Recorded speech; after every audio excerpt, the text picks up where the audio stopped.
Okay, thank you. Please be seated.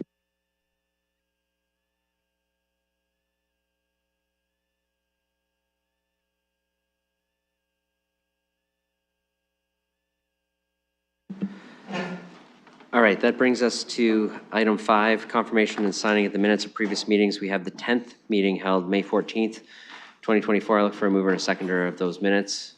Moved by Councilor Ferreira, seconded by Councilor Frank. Any discussion on the minutes? Seeing none, we'll open that for voting.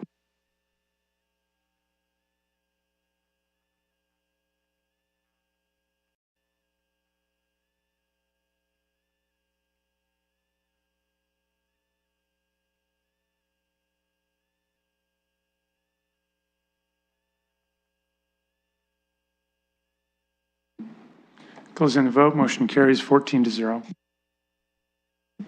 Okay, next we have communications and petitions. There are a number of items on both the regular and added agenda. All of them can be referred to various other points within the agenda. There's a motion drafted to do all of that at once. Councilor Rahman's willing to move that. Deputy Mayor Lewis is willing to second. Any discussion on doing that? Seeing none, we'll open that for voting.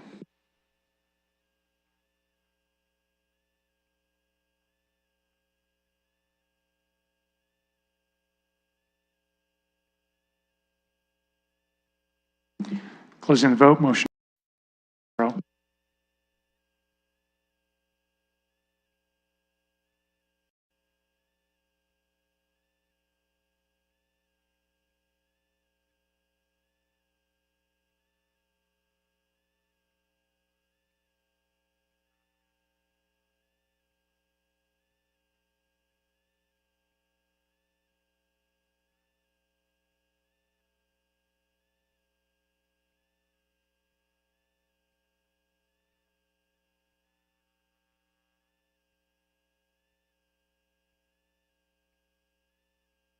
Okay, perfect. We have no motions to which notice was given, so we're on to reports. 8.1 is the 7th report of the Community and Protective Services Committee. I'll go to Councilor Ferreira to present that report. Mr. Mayor, if I could, apologies. Excuse me. I do have a conflict on point 7 of the report. Go ahead. If you have a conflict, can you just identify it again? We broke up a little bit there. Yeah, so I have a conflict on 2.7 as my wife operates her own childcare business. Okay, thank you. Thank you for identifying that. So I'll turn it over to Councilor Ferreira to present a motion, or I don't know if you know of other things going to be pulled, but there's at least one. Okay, maybe I'll just ask first then. Is anybody looking for anything else to be dealt with separately aside from the item Councilor Van Meerbergen asked for separately? Okay, go ahead and craft a motion, Councilor Ferreira. Thank you, Your Worship. Yeah, for the 7th report of the Community Protective Services Committee, we will be pulling item 7. I'll put items 1 through 6 and item 8, excluding 7, on the floor. Okay, so those are moved by the chair. I'll look for any discussion on any of those items.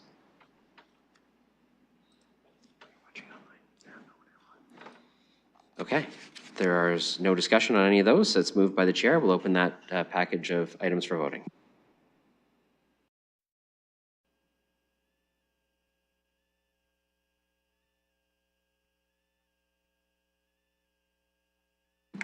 Closing the vote, motion carries 14-0. Go ahead, Councilor. Thank you, and that leaves item 7 that I'll put on the floor. Okay, item 7 is on the floor. Any discussion on item 7? Okay, we'll open that one for voting.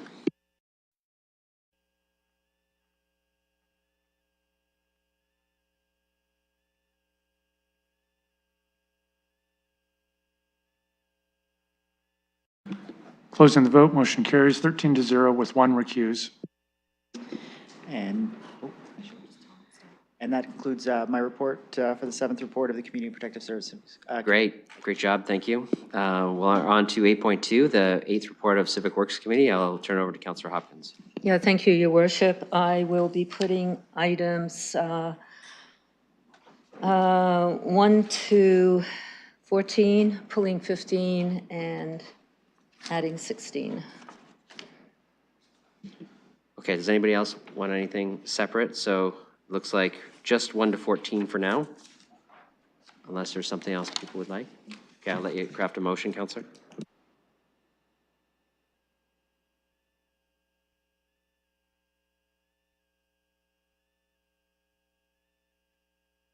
Sorry about that. We received a delegation from the chair of ESACAC. A number of highlights were awarding the contract for the Springbank Dam and the roundabout at Oxford and Gideon, awarding consulting engineering for Hamilton Road, approved new traffic signal lights, and supported a motion for a report back on transit, road network, and active transportation planning for West London. Okay, any other speakers on these items? Okay, seeing none, we'll open those for voting.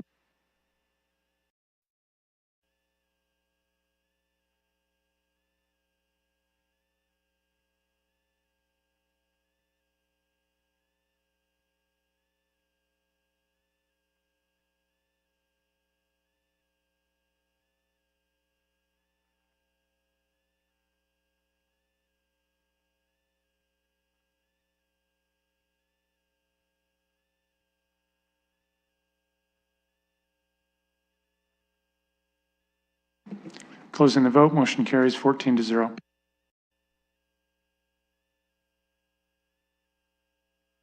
Go ahead, Counselor. I'd like to put number 15 on, which is the update and next steps for gasoline-powered lawn and garden equipment. Okay, that item is on the floor from the chair. I'll look for discussion. Counselor Frank? Thank you. Yes, I asked this item to be pulled as I was the one to add some amendments to the staff direction.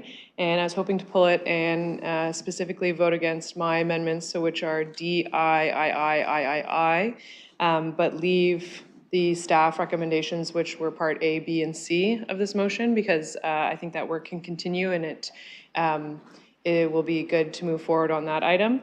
I did want to highlight, as I included in my letter, I received a lot of communication. I imagine everyone did, including all of council as well as various staff departments.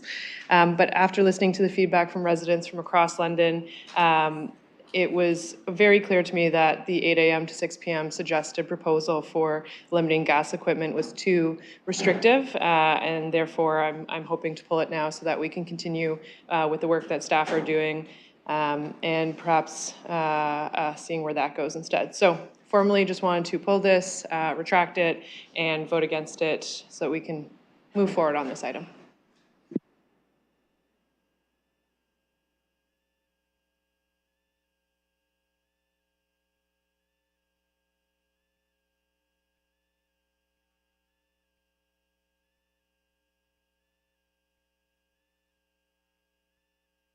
Okay, so I'll just take that as a request to split the vote, the way that you articulated. There's no retracting because it's a committee recommendation, but we hear you saying that you're no longer supportive of the D piece. So we'll make sure that we do, at the very least, unless councilors want to divide it another way, we'll do D, all components, then we'll do A, B, C, plus the it being noted after. But I'm just going to keep the speakers list to the whole thing right now. Deputy Mayor Lewis. Thank you, Your Worship. So I'm going to add to that. I'm going to request you call all parts separately. I'm prepared to receive the staff report. I'm not prepared to support any of the components of this motion. I think we heard very loud and clear from our residents after the amendments were made exactly where they want to handle their lawn care. I do not think we need an awareness campaign. I think the public is more than aware after the last couple of weeks and don't need, I don't think we should be spending resources, staff time, direction, producing promotional materials to make citizens aware of their lawn care choices.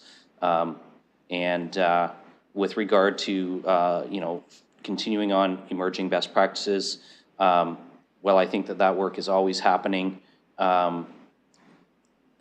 When we start talking about incentive programs and things like that, given the budget constraints we already have and the creation of a new working group, I don't think we're any in any position to be offering incentives on things at this point in time. So I will be voting only for Part A to receive the staff report and be opposing everything else.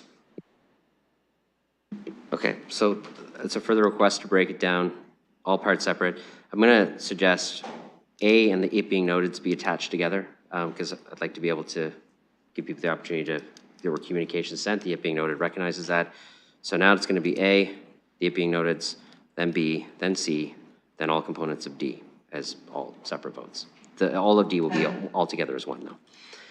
Okay, so, but we're going to have speakers on the whole thing, so colleagues can comment, and then we'll just do the voting separate. Any other speakers?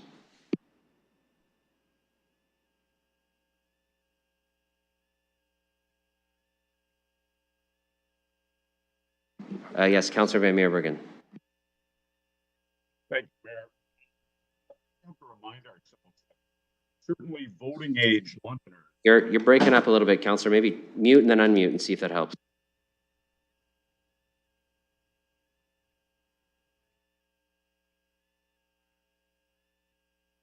Okay, can you hear me now? Much better. Okay. We have to remind ourselves, voting age Londoners are intelligent adults. So let's treat them as such. Councillor, I'll just let you know, when you're facing the camera, we hear you. When you turn to look downwards, we don't hear you. It breaks up. So Thanks. This is a different. Go ahead. Okay, so we have to remind ourselves that voting age Londoners are intelligent adults. So let's treat them as such. They are certainly capable of making their own decisions when it comes to lawnmowers and lawn equipment. Frankly, we have to resist the dark temptation to turn this council into a Politburo of groupthink and indoctrination. I will not support any part of this motion. Thank you, Mayor. Councillor, I would just ask that you not use the language that you used there. I think you could, you should retract the groupthink. I don't think anybody here is group thinking. We're all capable of making our own decisions, and I think we do that on a regular basis, given the divided votes. So I would ask you to retract that, and I think we hear your other comments pretty clearly. With respect, no, that's my opinion, and I want to share that opinion. You know, we're talking here about trying to indoctrinate a certain point of view to the people of London through their own elected. Okay, Councillor Van Meerbergen, you have to. That's my Yeah, opinion. you have to. I have a point of privilege to deal with now, so you're going to have to stop speaking until I deal with the point of privilege. Councillor Rahman. Thank you, and through you, I guess my indoctrination isn't working since I'm speaking against what you're saying, but I think the councillor owes us an apology for that.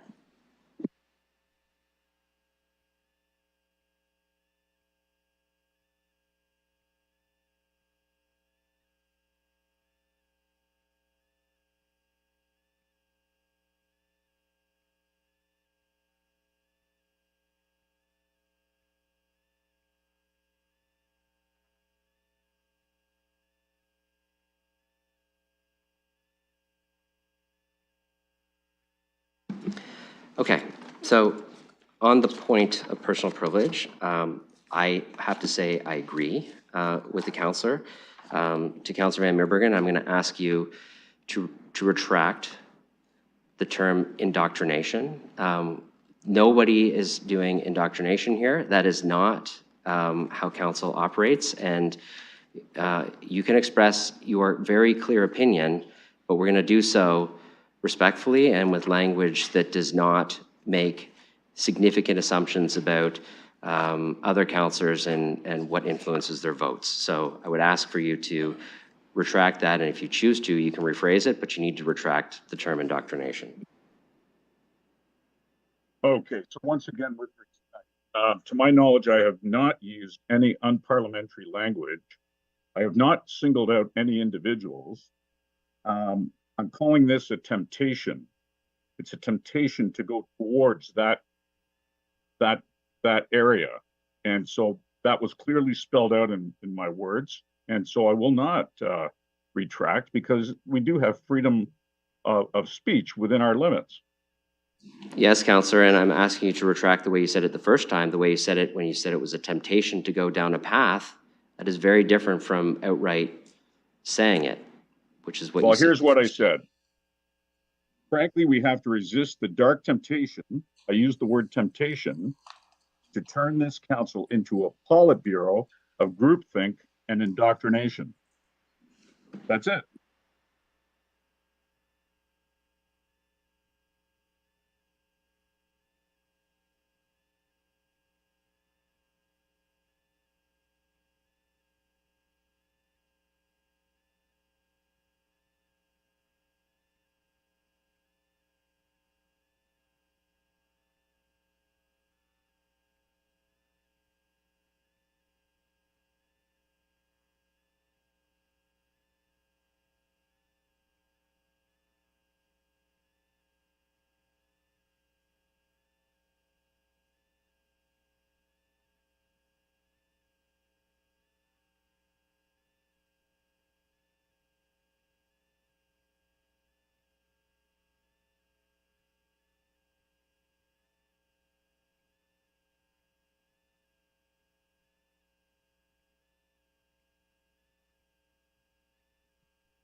So on the point of personal privilege, which is still active, although I do not agree with the, I will say it this way, may not be the approach that I or perhaps other members of council would take in the phrasing of language, but I do think the word temptation changes the context of the councillor's comments, irrespective of what you feel about them.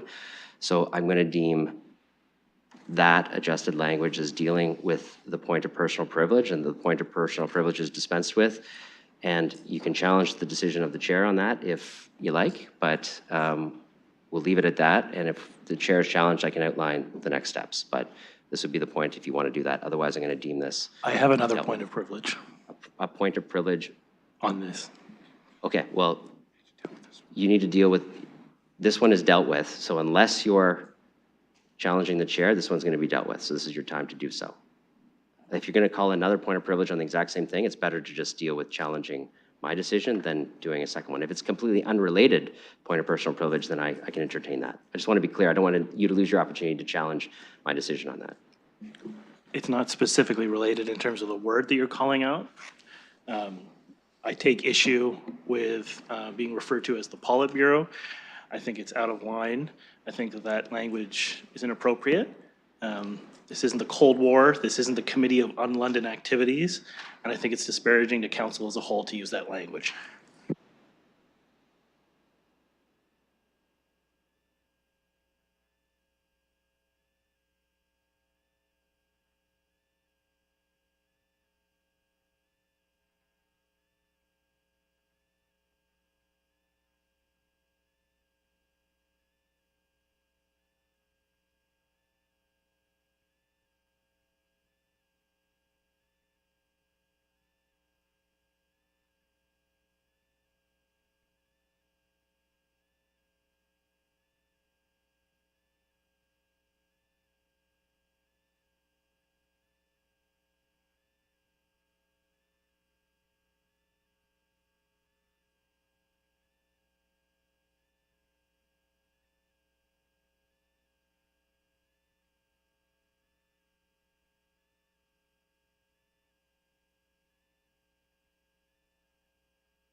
Okay, I had to look up the definition of that to deal with your point of personal privilege. So although based on the definition I looked up, I would say it's an unfortunate approach for a councillor to take. I don't believe it deems warranting the level of a point of personal privilege based on the language that came before that about moving down that path.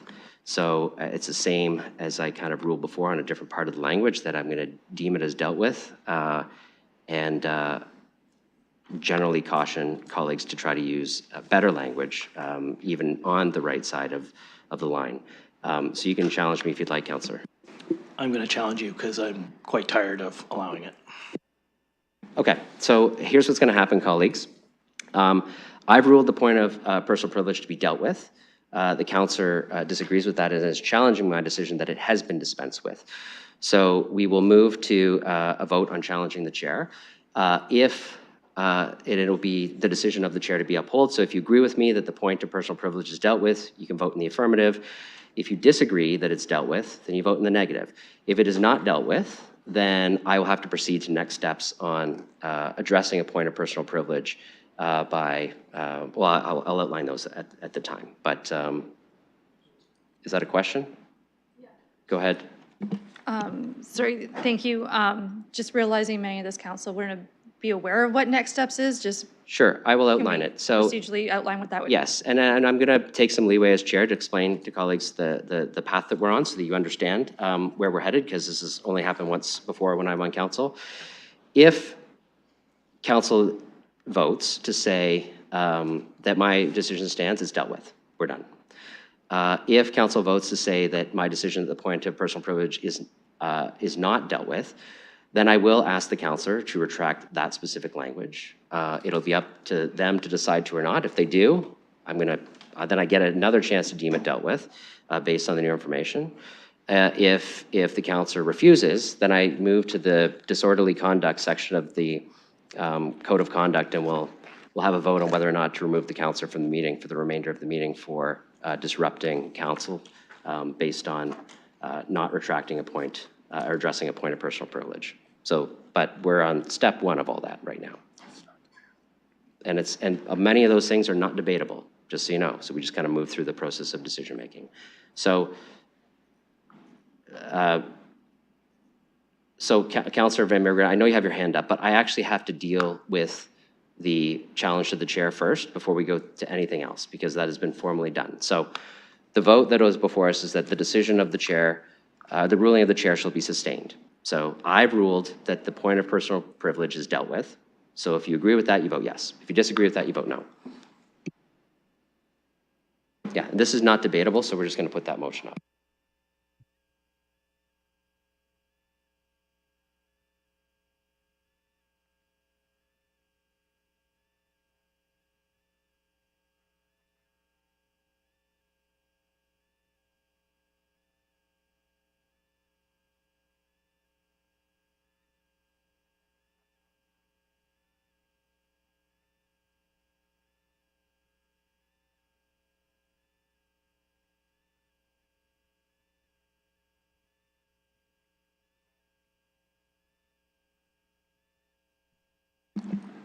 Closing the vote.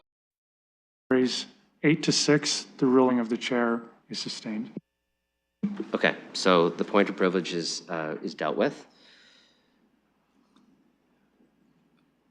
We're in a debate on this. Councillor Van Meerden still has the floor on this debate, and I'm still timing you. So Councillor Van Meerden. Thank you, Mayor.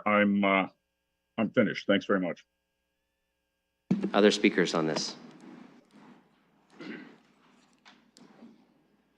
We're now back to the main motion, which is the whole thing, but we're going to divide the votes up into pieces, just for colleagues to remember where we are. Oh, yes, go ahead. I had Councillor Rahman, sorry, and then Councillor Trossau. Thank you, and through you. Although I was at Civic Works for this discussion, I just wanted to double check with staff if they could share a little bit more about C, who the funding submission to FCM would benefit, because I guess maybe I had a different understanding of this. Go ahead. Thank you, Your Worship. The intent of C is to work with other municipalities in Ontario to provide an application to FCM for one of their programs related to climate change and environment to help develop some industry or sort of municipal-wide standards and expectations. There's no decision-making that would come out of C. Any decisions that comes out of that joint research project would come back to the appropriate committee for decision by council in advance of any changes to our bylaws or policies. Go ahead, Councillor Rahman. Thank you, and through you. So where I'm struggling to understand our direction here on this matter is around what we're doing with our own fleet, because I know that we did have some ambitious targets set out on our own fleet, and then through the multi-year budgeting process, some of those were not funded. So if Part C is a multi-municipality project strategy for our own fleet and usage, then yes, I'd support it. But if it's about looking at more on the consumer side, I would have a different opinion on that. Because we're just looking for clarification on what it applies to. Madam Chair, the intent would be to tackle both things. So it'd be consumer side for residential use, it would be consumer side for lawn care company and providers, as well as for our own fleet. So the intent is to do a multi-pronged approach. It would be challenging for us to not, for example, have the same standards we would expect of ourselves for contractors working for us. All right, Councillor Trosa. Thank you very much. With Part D, 1 and 2 removed or voted down, I don't think there's been any opposition submitted on the other items. And to be very, very specific, and I'd like to stand corrected if I'm wrong, I don't think the question of designing and implementing an awareness campaign was at all controversial. At all controversial. I don't think the idea of pursuing this multi-municipality project with our partners in other jurisdictions, so we're going through the same issues that we're going through, was at all controversial. As a matter of fact, we received many, many submissions saying this is really something that's important for you to be looking at. And those submissions were very well thought out.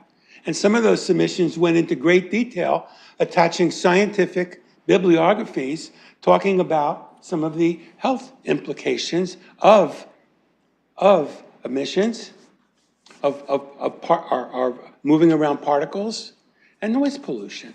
Well short of having a public participation meeting with a bylaw on the table, these are very preliminary educational functions, as is D3, having our advisory committees take a look at it. So I think while it's true that there was quite a bit of pushback to a very, very specific measure looking towards a bylaw, I don't think there was pushback at all, or certainly not significant, with respect to these other investigative educational functions.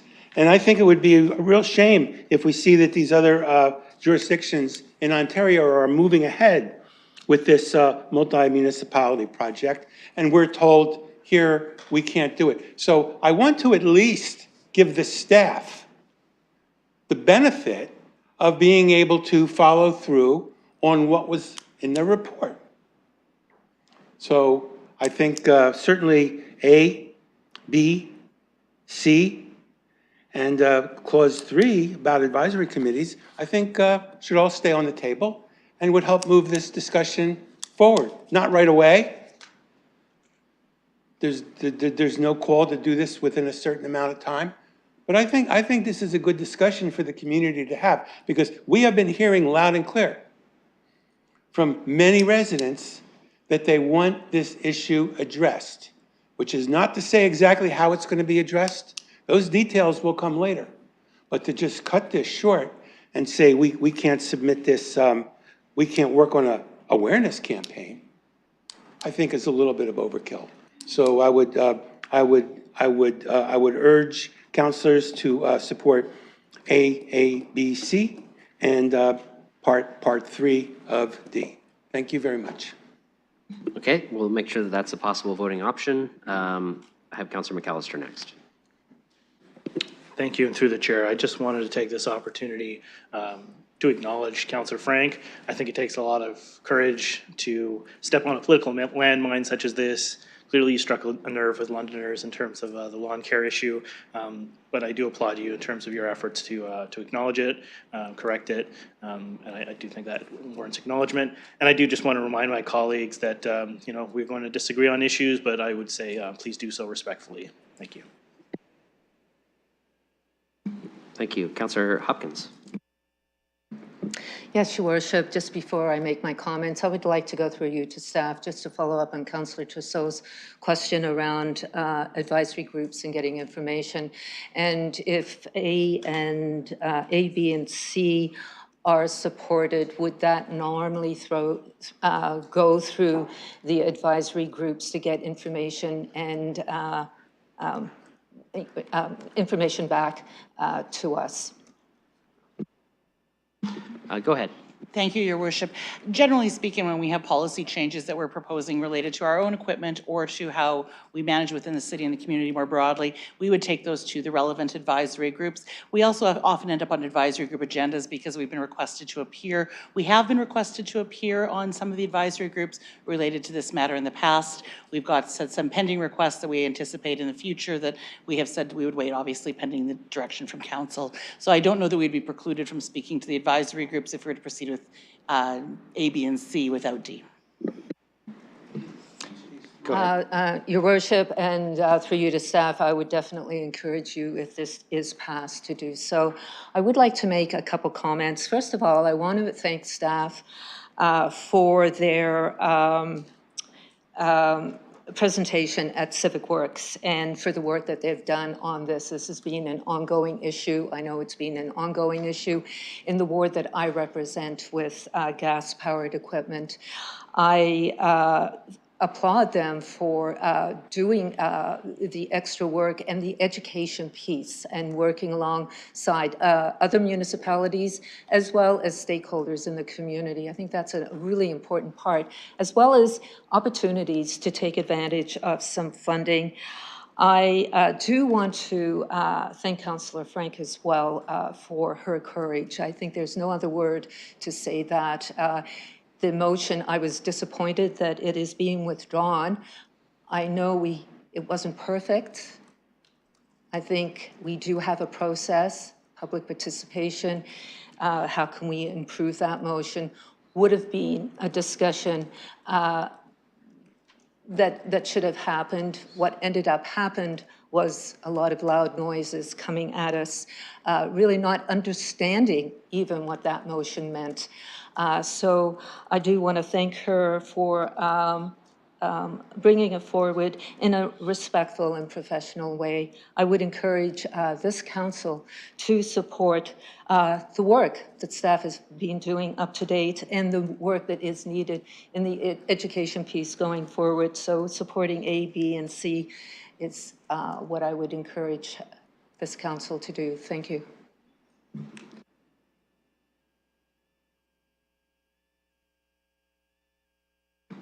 Other speakers to this who haven't spoken yet? Okay. I'm just going to organize the vote with the clerks, and then debate will be over because no one else is on the speakers list, and we'll do a series of votes on all components of this based on what everybody was asking for.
Okay, I'm going to, based on the advice of the clerks, I know I said I would divide it a certain way. I hear how councillors spoke. my opinion of what the committee put before us is that in D, and given the answers from our staff as well, D 1 and 2, the circulate the report in 3, it's related to the report back in DI. It's part of D. Now, if your concern is that if we do C, that means you can't circulate that to advisory committees, our deputy city manager just indicated that's not the case. So that can still happen.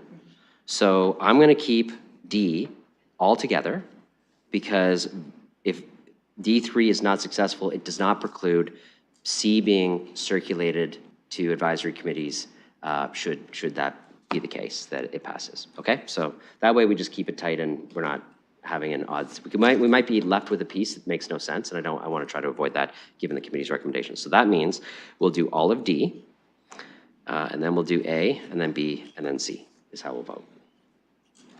Okay, so I'm just going to ask Councillor Hopkins, regardless of which way you're voting on these, maybe you could just move them all as I go through them. That way I don't have to ask for other speakers, since I think it sounded like you were supportive of most of it.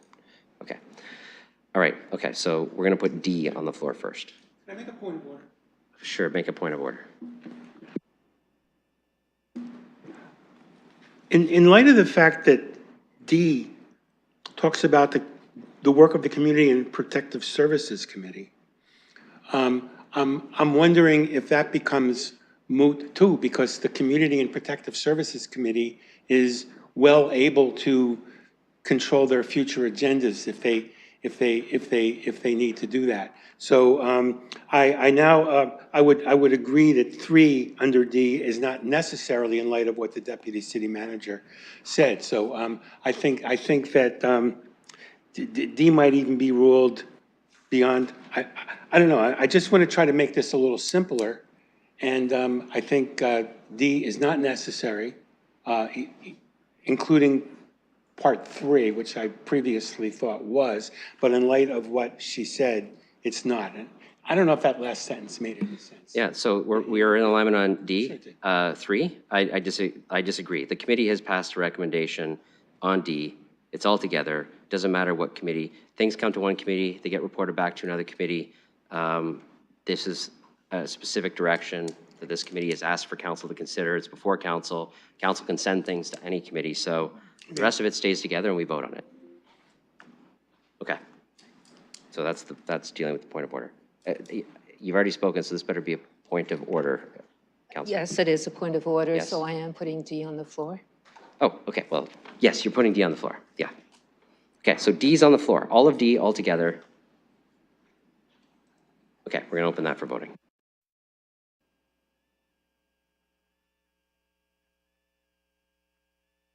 Sorry, are we doing D first? Okay.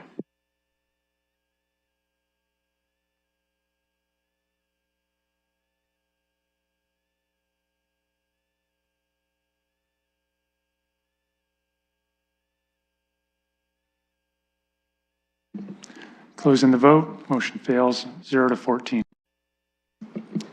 I'd like to now put A on the floor. Okay, A is on the floor. We've already had a discussion on this, so I'll open A for voting.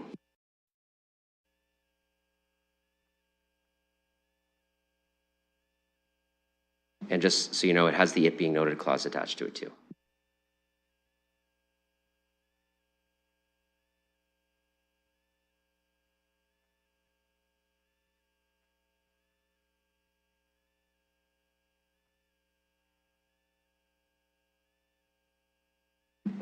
Closing the vote, motion carries 13 to 1. Your Worship, I'd like to put B, C together. Would that work, or do you want it split up? No, I was asked to have it split, so. I'll put yeah, B just on do the them one at a floor. time. So you'll put B on? Okay. All right, so B will open for voting now.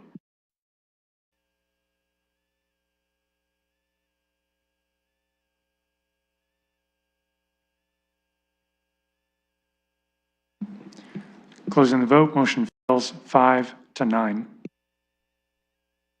Go ahead, Counselor. And I'd like to put C on the floor. Okay, we'll open C for voting.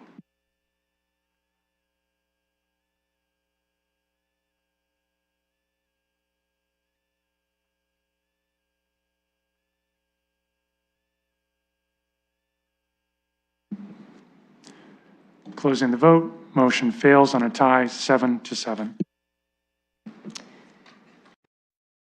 That, Actually, you have one more item in your report.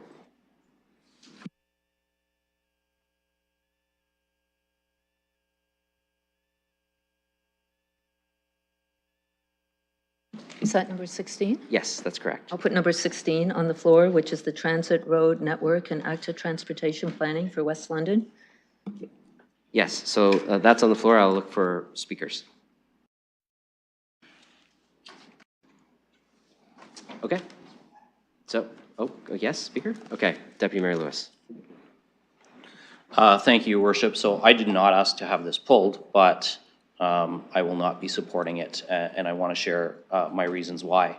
I appreciate that the councillor who brought it forward may have good intentions, but in my opinion, this is actually not doing anything that is not already being done by other motions, including the work that staff are doing on the master mobility plan, which is referenced in this motion, but also with respect to direction for looking into options for higher order transit in the future for the west of London. That is already a direction provided by council. That was issued actually in the last term of council by Your Worship, Councillor Hopkins, Councillor Lehman, and former Councillor Squire at the time, I believe. Councillor Hopkins is shaking no, so that you may, I know that 3 of you signed, and I think that one other spoke strongly in support of it, to look at alternate routes for that.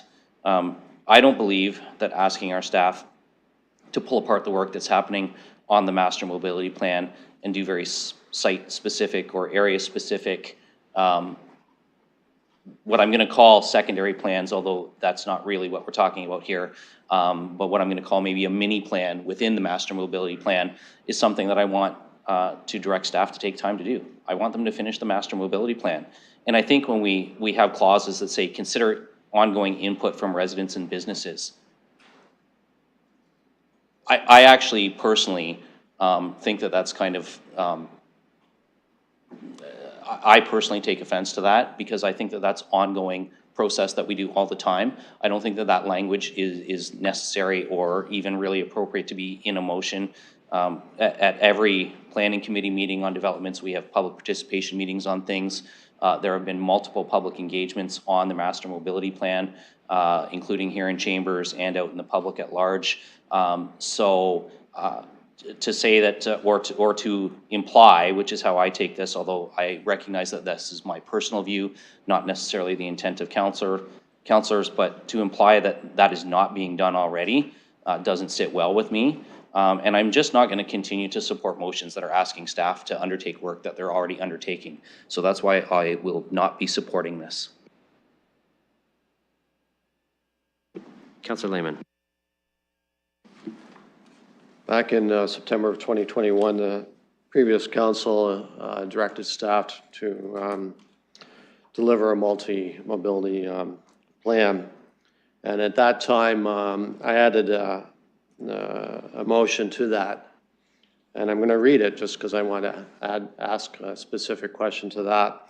Civic administration be directed to include specific actions to address traffic congestion areas on Wonderland Road in the development of the future mobility master plan. It being noted that the corridor will be evaluated as part of the upcoming plan with a focus on transit, high occupancy vehicle use, and active transportation. So through you, Chair, to staff, is that enough direction for you to deliver, I think, what the intent of this particular motion that we're discussing?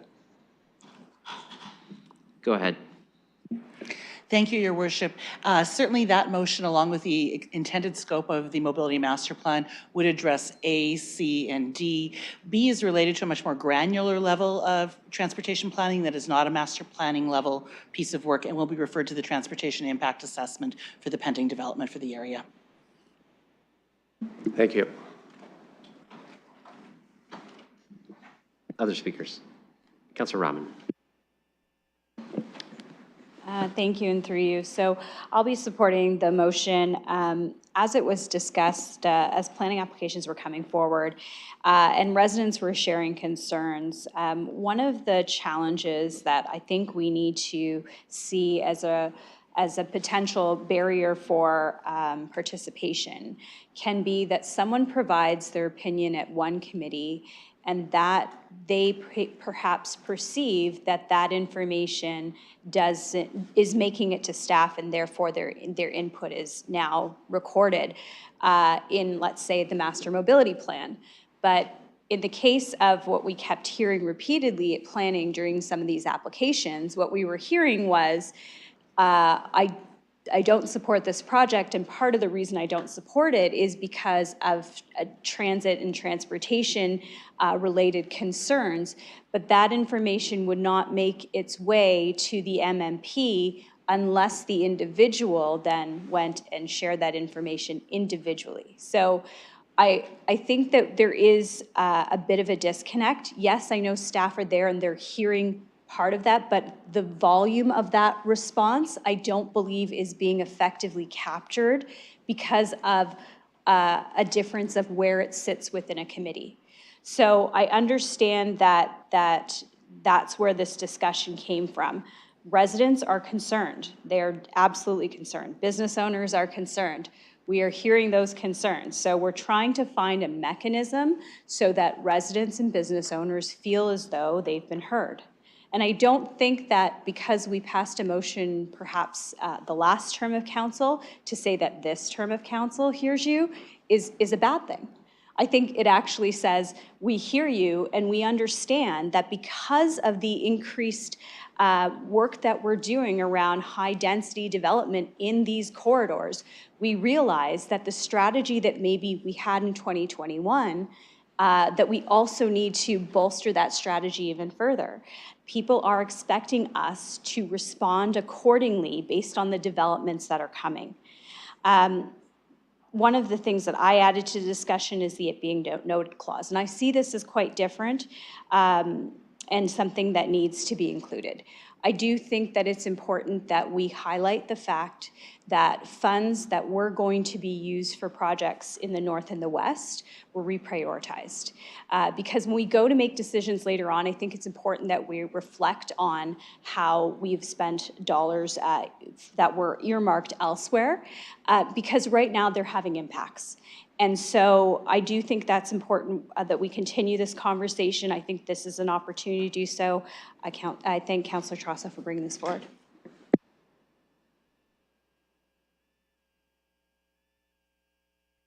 Other speakers? Oh, Councillor Van Meerbergen, actually. I have you on the list.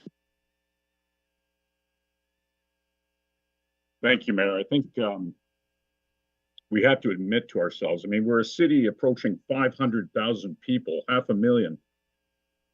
Wonderland Road is incredibly important to our local economy and the way we get around and the way goods and services move.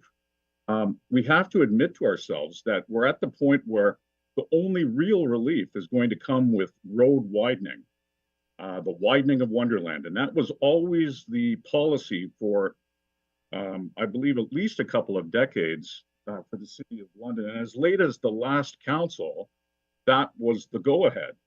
The DCs were set aside, it was all set to go.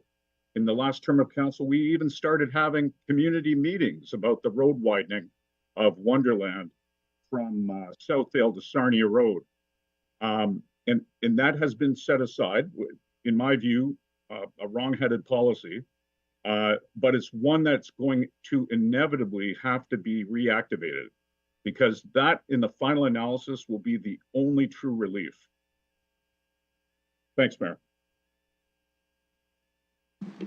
Other speakers to this. Councillor Ferreira, go ahead. Thank you, Mayor. Speaking to this motion, I am very appreciative that I saw this come to Civic Works, and I will be supporting it.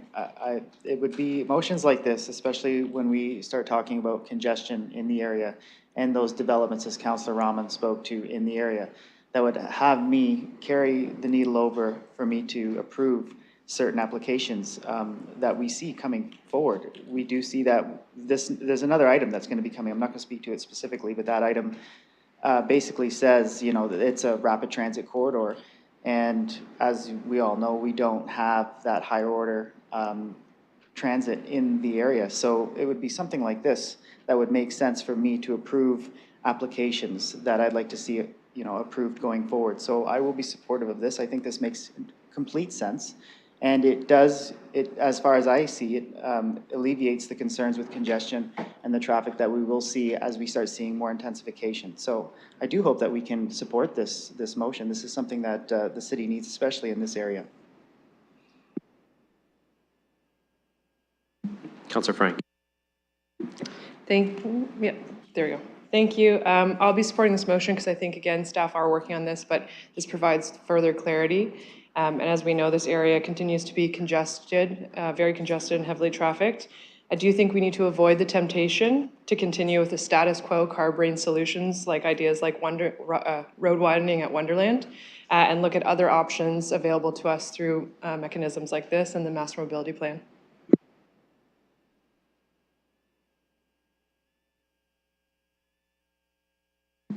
Other speakers?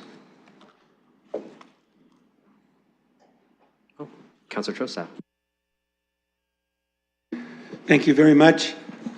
Quite frankly, I'm a little surprised through the chair that this is so controversial, because when I tried raising these exact issues with respect to a particular development application at PEC as a guest, I was told, you really should take that over to Civic Works and let them do a broader policy study, which I took that advice very seriously. And that's exactly what I did here. And what may have been said in 2019, what may have been said or not said 5 years ago, we've got a lot of additional applications coming through. They're not done. We're going to be seeing a lot more in this area. And we're going to be seeing a lot more congestion in this area. And yes, talking about whether a particular application has done an adequate traffic study is something that's on the table. We're going to have that discussion later today. But I do think that this is a forward-thinking motion. And I was very, very careful when I chose the words to put in here. And I was very happy that Councillor Rahman worked with me on this. There was never, ever any discussion about the concept of filtered permeability. None. There was never any discussion about what it means to be building new streets that are going to have the effect of cut-through traffic. And, again, I was told, well, if you have a problem with the need for filtered permeability at the Beaverbrook and at the Westfield Gates, you can't put that on this particular developer. You've got to raise that separately as a policy issue, and Civic Works is the place to do it. Civic Works did it. So I think it's a stretch to say this is a redundant motion because we've dealt with all these things before. We don't have an area plan for this area. And I specifically asked this question at the PEC meeting. And I was told, and Steph can correct me if I'm wrong, I don't want to misspeak, but after the east prong and the south prong and the central prong of the BRT went through, the planning attention, quite rightly, was redirected to those projects and not towards the north prong or the west prong. So I really think it's a distortion to say there's really nothing in this motion that is new. There's a lot in here that's new. And the fact that it's coming from Civic Works and that we're tying it to the Mobility Master Plan. We're tying it to other potential planning exercises. I think it's good policy, and I would certainly hope that my colleagues will support this motion. Thank you very much.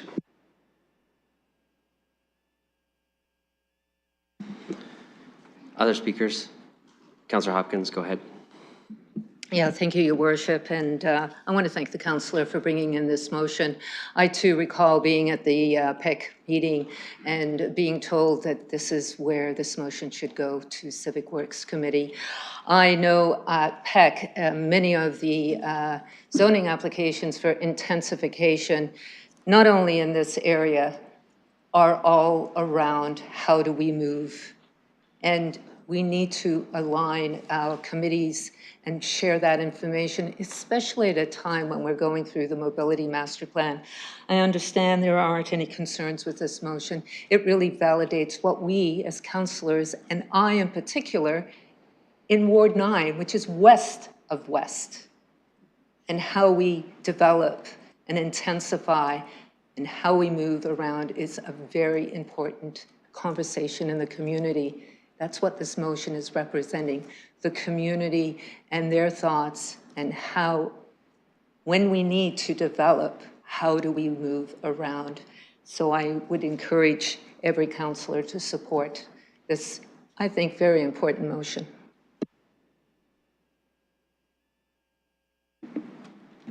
Okay, any other speakers? Okay, go ahead, Councillor Primble, then myself. Thank you, Chair. I will be very brief. I will be supporting this motion as I was during our committee. I do believe that this motion is more detailed and more proactive, and we all know this is a very challenging and will be a very challenging area, so therefore I will be supporting it. Thank you. I'll turn the chair over to Deputy Mayor Lewis. I have myself on the list. And I will recognize Mayor Morgan. So a lot of colleagues spoke on this. I just want to add my own context to it because I think there's a lot of pieces of this that's being added in that directly relates to the motion, but also other discussions at other committees and previous decisions of council. So just to pull it all together, I certainly agree with those colleagues who feel like a number of components of this motion are duplicative with some previous directions. I do, though, recognize that new members of council will want to add, their own directions and input and feedback within, the direction that we're going. On the piece about filtered permeability, I'm not convinced that that's the right way to go. I'm not convinced that it should have been so prescriptive. There are many options there, but I'm not adverse to a ward councillor having concerns about the traffic flows in their ward. I mean, I've done the exact same thing when I was a ward councillor in multiple parts of the ward over the course of time, and I think getting information about how to address concerns or whether they're justified or not yet because nothing has been built or happened is a fair responsibility of a ward councillor. So, for me, there's a lot of this, even though it's duplicative, that I probably can just get behind supporting and us moving to the next step. But there are a few context pieces that I want to raise. I know the "it being noted" clause was brought up, and I don't disagree that that's the case. I will say it's also been brought up that there have been previous directions integrated into the Mass Mobility Plan that basically recognize that. And on the funding that we received from the federal government, we know that there were certain routes within the original plan that were very weak with a very low cost-benefit ratio. And that was before we saw all of the cost appreciation that happened, which all of us are aware of because of the budget amendment that we had to make in the budget to support that. And we know that we're on the hook. We're on the hook for those because of the previous agreements. Now, there is a discussion happening with the federal government about saying, listen, with this cost appreciation, we have to think about this a different way. So my concern would have been, I'm kind of glad we didn't lock ourselves in to a previous deal with the federal government where we would have been on the hook for all of that cost appreciation and the other routes. I have comfort in knowing that the permanent transit funding, which comes online in 2026 and will take applications likely in 2025, is available in alignment with the end of the Master Mobility Plan process. Now, there are some parameters around that the federal government is attaching that I think we have to have discussions with as municipalities. But we're probably in not a bad position to be able to pitch transit solutions for the West and the North, although this is mainly geared towards the West, at a time when we can talk about ensuring that we get some of the cost appreciations that have occurred in the last number of years covered for those options with the new permanent transit funding. And so I think I recognize all the components of this motion. I just want to say I actually think we're in not a bad position as a municipality, given the previous directions, given the commitment of this council. What I don't hear is anybody saying that we don't need to address transit in fast-growing areas of the city. I think we're all in alignment on that. We may have differences of opinion on which parts of the motion we support because of previous directions. So for me, I think this has been a long debate. I think regardless of how the components go on this, aside from the suggestion that Councillor Trosal made, I think much of this work is going to happen And for me, I'm going to err on the side of giving my new colleagues some support and allowing them to express their support for some previous decisions we made. And I will support the motion, given the context that I've added today from the chair. Thank you, Mayor Morgan. I will return the chair to you. I have no one else on the speakers list at this time. I have no one else on the speakers list at this time either. So with that, I think this is all together. No one's asked for it to be separated. So, all right, we're going to open the whole thing for voting.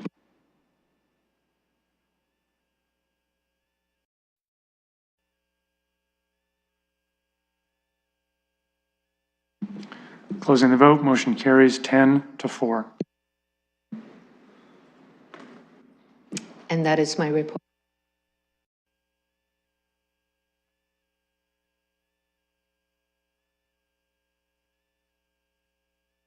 Okay, thank you. That concludes the report. Thank you, Councillor Hopkins. We have the 10th report of SPPC. We'll turn it over to Deputy Mayor Lewis to present that report. Thank you, Your Worship. I am going to deal with item 7. That's the 10th report of the Governance Working Group separately. I'll just advise colleagues that with respect to that, there is just an addition to the job description committee. And with respect to the other item that I am going to be pulling is the appointment to the London Community Advisory Committees. As colleagues will recall, we had one individual who was appointed to two committees. Outreach was done by the clerk, so I'll advise colleagues on that when we get to that item. So those are the two items, item 14 and item 7, that I'm aware of that need to be dealt with separately. Look now to see if colleagues want anything else pulled to be dealt with separately. Would colleagues like anything else dealt with separately? I don't see any, so you can craft a motion. Then, Your Worship, I am prepared to move items 1 through 6 inclusive and 8 through 13 inclusive, as well as item 15. Okay, so we have basically everything on the floor with the exception of 7 and 14. Look for any comments on any of those items that colleagues would like to make. Okay, seeing none, we'll open that for voting.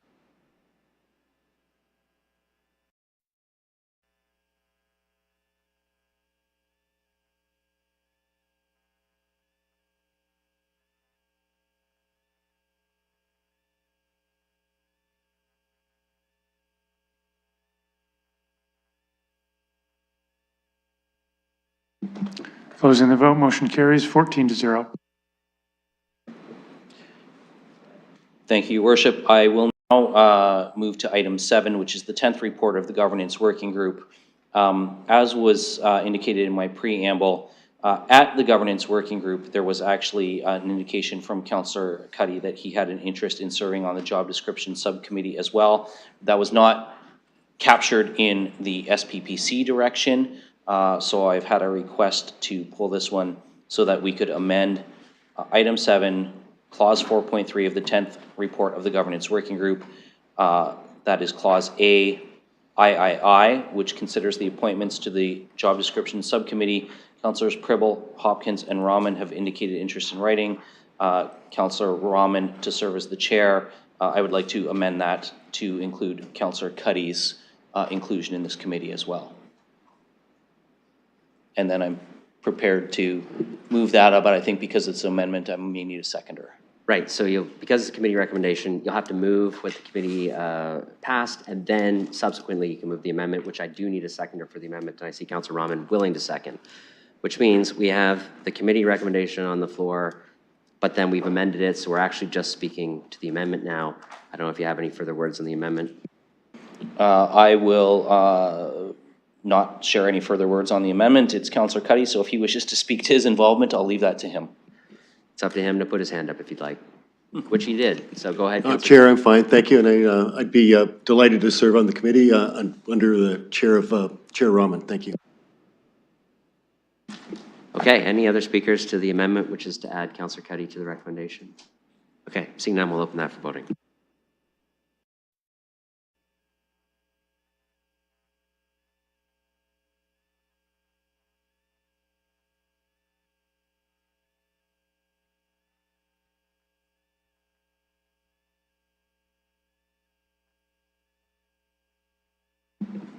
Closing the vote, motion carries 14-0. You need a as amended motion, and then Yes, so I'll now move as amended. I need a seconder for the as amended.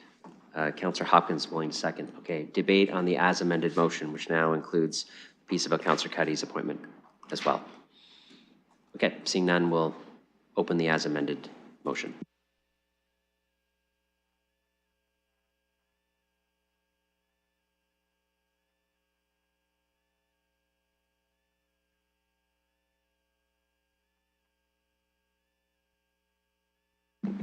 Closing the vote, motion carries 14-0. Go ahead, Chair. Thank you, Your Worship. And moving on to item 14, this is the consideration of appointments to the London Community Advisory Committees. If you'll allow a little preamble, I will inform colleagues that Leah Thomas Gray was contacted by the clerks. She's indicated her preference is to serve on the Integrated Transportation Committee, Advisory Committee, and actually would be concerned about being on two and the workload that that would require. So she's indicated her preference is to withdraw from the Diversity, Inclusion, and Anti-Oppression Advisory Committee. I want to take this opportunity to also share with colleagues that in the runoff voting, Kate Warmington, who was on the ballot, she was the last individual to drop off the ballot by a difference of 1 vote. And so there was actually a 4-vote difference between her and the next closest candidate on that ballot. So I'm prepared to move the committee recommendation, and then I'm going to put an amendment on the floor that the appointment of the Diversity, Inclusion, Anti-Oppression Advisory Committee be amended to remove Leah Thomas Gray and replace her with Kate Warmington. Okay, so order of operations, you, as presenting the committee report, has put the committee's report on the floor. You're moving an amendment as you just described, but I need a seconder for the amendment. Councillor Hopkins. Okay, there's a seconder for the amendment. Okay, debate on the amendment then, which is the removal of the individual who's serving on another committee and has indicated that in the proposal to take the next highest vote getter. Okay, I don't see any debate on that, so we'll open the amendment for voting.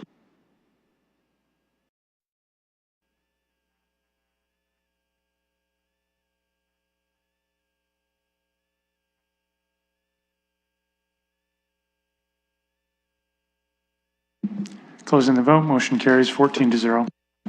Moving the as amended? Okay, seconder for the as amended. Councillor Pribble. Any discussion for the as amended motion, which is now all the committee appointments?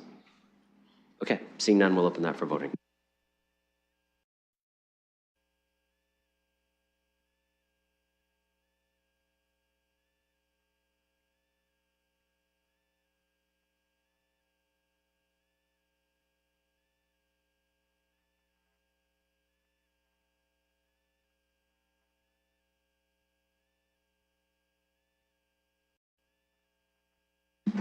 Closing the vote, motion carries 14-0. And that, Your Worship, will conclude the 10th report of the Strategic Priorities and Policy Committee. Great, thank you. That brings us to the 8th report of the Planning and Environment Committee. I'll turn it over to Chair Lehman. Thank you, Your Worship. I have requests to pull number 8, number 9, and number 11.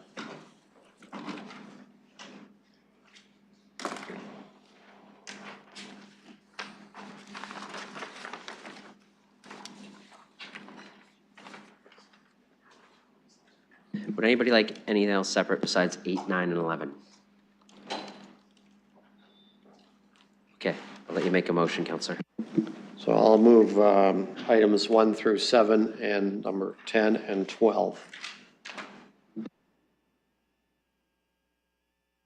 Okay, well, we pull that motion up. I'm going to look for any speakers to those items.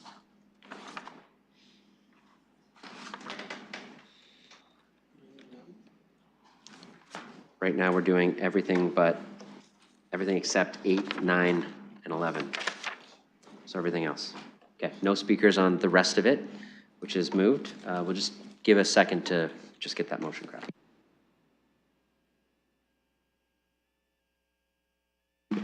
Okay, we'll open that for voting.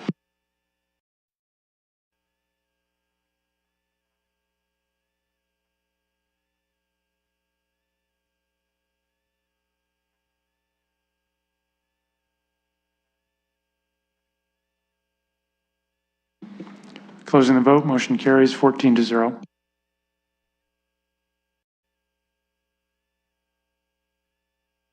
Okay, go ahead, Chair. I'll put number 8 regarding 743 Wellington Road on the floor. Okay, that's put on the floor by the chair. Any discussion on that? Okay, seeing none, we're going to open item 8 for voting.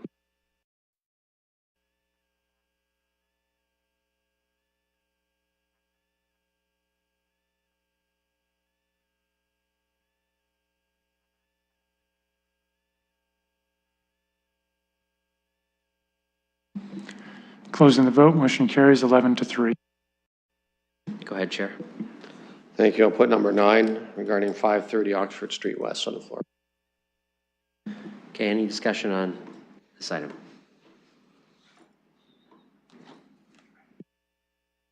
Okay. Oh, go ahead, Councillor Ferreira. Thanks, Your Worship.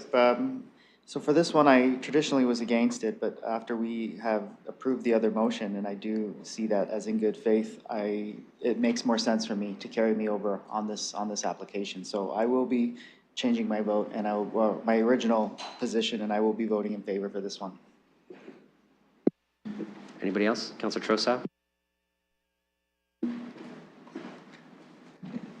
To the chair, I was planning on voting against this, and I was also prepared to use my entire 5 minutes to explain why. I guess you can refer back to a lot of the things that I said with respect to 735 Wonderland to explain why I can't support this. And unlike the ward councillor, who I quite understand what you're saying, and I hope in the long run this deals with the problem. For me, there are just too many immediate problems with this particular application that I cannot bring myself in good conscience to vote for it, and explain to people and explain to myself how I've been consistent. I don't think there's been an adequate traffic study. I certainly don't think that there's been an adequate consideration of what's going on along the Oxford and Wonderland corridor.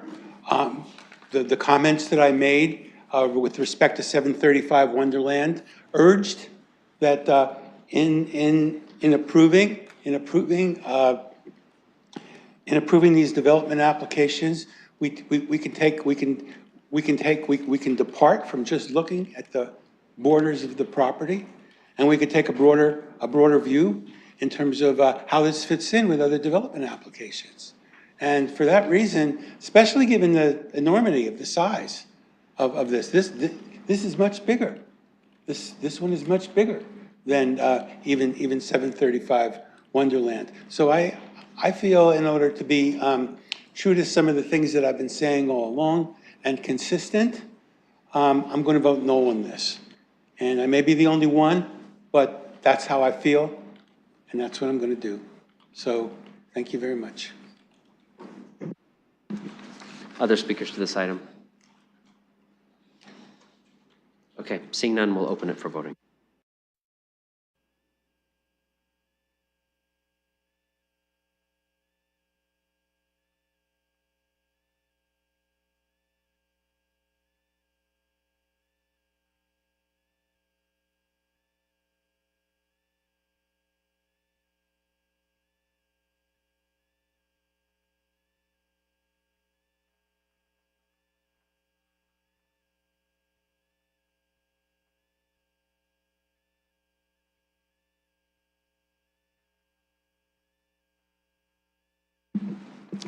Closing the vote, motion carries 13-1. Go ahead, Chair. Thank you. I'll put number 11 regarding 193 to 199 College Avenue on the floor. Okay, this item's on the floor. I'll look for speakers.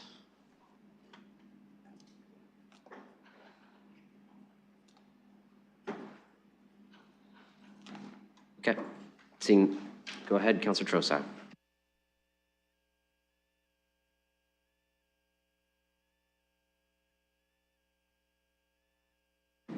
I wanted to give some of my other council colleagues the benefit to speak to this, because I spoke to this at PEC, and I have not changed my position. Whereas the last vote, I see how I could have shifted on that one.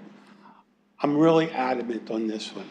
And we're really, in my view, what we're talking about here is the future and the integrity of the near-campus neighborhood regulations. Now, I'm not going to go through all of the background information because everybody is well aware of what's at stake here. This is also pending at the tribunal, and we also have had the benefit of a very, very detailed and, in my opinion, extensive and, in my opinion, very well thought out staff report. And the staff report recommended against this project. And it did so on 3 important grounds. First, that it's not consistent with the official plan. Second, that it's not consistent with the zoning bylaw. And third, it's not consistent with the near-campus neighborhood regulations. And the near-campus regulations are something that this council has been giving quite a bit of thought to lately. So I'd like to back up a little bit. When London was asked by the federal government to increase the as of right number of units that could be had on a property from 3, which was mandated by the province, to 4, this council, and correct me if I'm wrong, but my recollection was that was a 15-0 vote. Everybody agreed with it. I did ask the question before voting on it to make sure that this would not preclude a review of the near-campus neighborhood provisions, and I was told that that would happen. And indeed, that did happen. And what happened next was there was a very detailed process of looking at the new near-campus neighborhood provisions.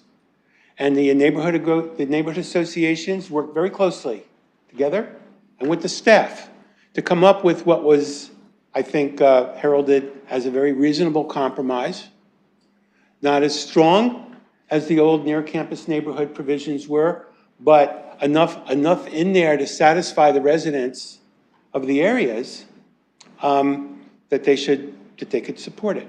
And that too passed by a vote of 15-0.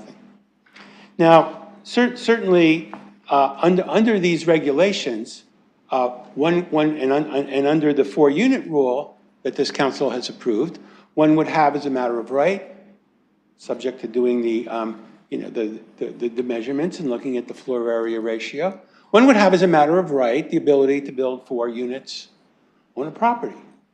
And for each property we've got here, there's no question that 4 units could be built. This council could even entertain going above that a little bit.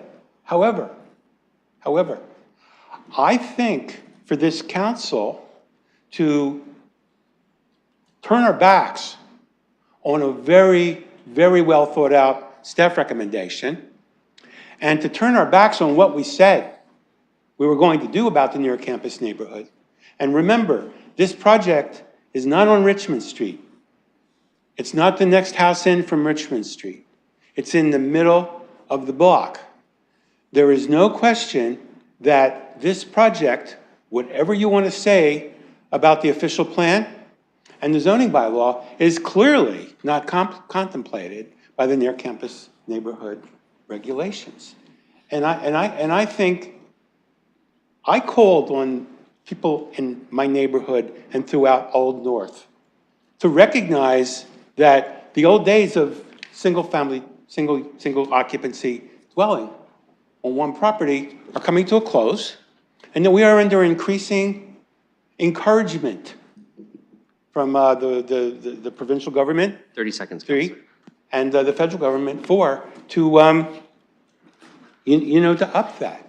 But I think for us to turn our back on everything we've been through with the near-campus neighborhood really flies in the face of reasonableness, and it's going to leave people, not just in this neighborhood, but throughout Old North and throughout other neighborhoods that don't even have the same level of protections as we do in the near-campus neighborhood, wondering what this council is doing. So I would urge you to reject this application and go back to the staff recommendation. which was very sound. Time's up, Councillor. Thank you. Other speakers on this matter? Go ahead, Deputy Mayor Lewis. Thank you, Your Worship. So I moved this recommendation at committee, and I stand by that. You know, we've heard and we've seen a few letters come in from the neighborhood about fit with the neighborhood, character, and yet right across the street from this property is an 8-story building. At the end of the street, a 12-story. Behind, a 4-story. And I know the residents will say, oh, it's 3.5. It's 4 stories of residential units, whether one is partially below grade or not, it's still 4 stories of residential in terms of density. This is absolutely consistent with the existing conditions in the neighborhood. This is also the result of a non-decision from councils, multiple councils, by the way, because this precludes even the previous term of council. It goes back that far, which is why it's before the OLT, because nobody wanted to make a decision on this. Well, it's time to make a decision. The OLT is going to do that, and what we are doing today is endorsing a position with the OLT that says we would be supportive of this. When we talk about all of these policies and factors, the London Plan, this actually has references to the 1989 official plan in it, which is no longer in force and effect.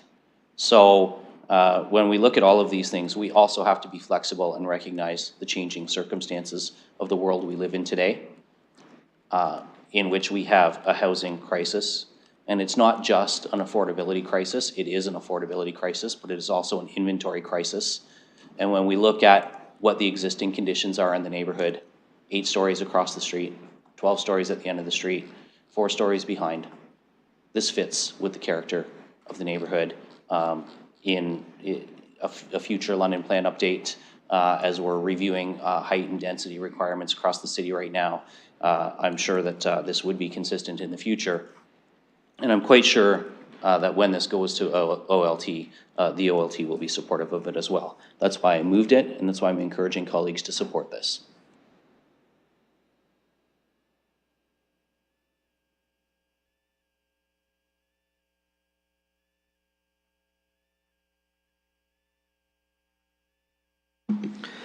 Thank you. Councillor Hopkins, go ahead. Yeah, thank you. And I will not be supporting this. I think to me it is something that I would not want in a neighborhood. The intensification, it's more than twice the amount. I think that's awfully high for a neighborhood. No, it's not on a main arterial road. I do have concerns that when we support such intensification, we really do change that neighborhood quite a bit. I am always looking for some balance here too, and I know it's at the OLT. I know that I am supportive of staff recommendation. One of the things, there are a number of policies there, and I'm starting to see a lot more of staff's recommendations coming to us, and we change that and change the recommendation. And I really do think we need to be very careful if we do not support our policies, that we should change them. It's that simple. So I will not be supporting the committee's recommendation, but supporting our staff's. Thanks. Other speakers? Go ahead, Councillor Ferreira. Thank you, Your Worship. So this one I was having a lot of trouble. I went back and forth on supporting and not supporting the recommendation from the committee and the recommendation from staff. But for me, as it was spoke to already with the North Campus neighborhood and the policy direction there, I see this as, you know, I have a North Campus neighborhood, a very big section of that in my ward too, and I know that the residents who live within that area are very particular on the protections that they get from that policy direction. So because of that, and because I do see this as a little bit of a deviation from the North Campus the near campus neighborhood, sorry, I will be going with the staff recommendation. I won't be voting on the committee recommendation. Okay, any other speakers?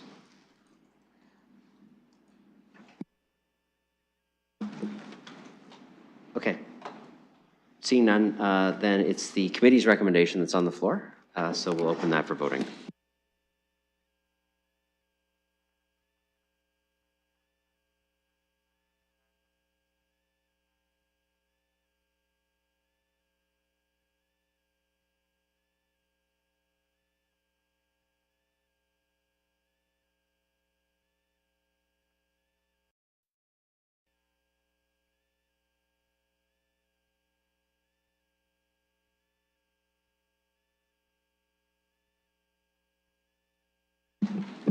Closing the vote, motion carries 9-5.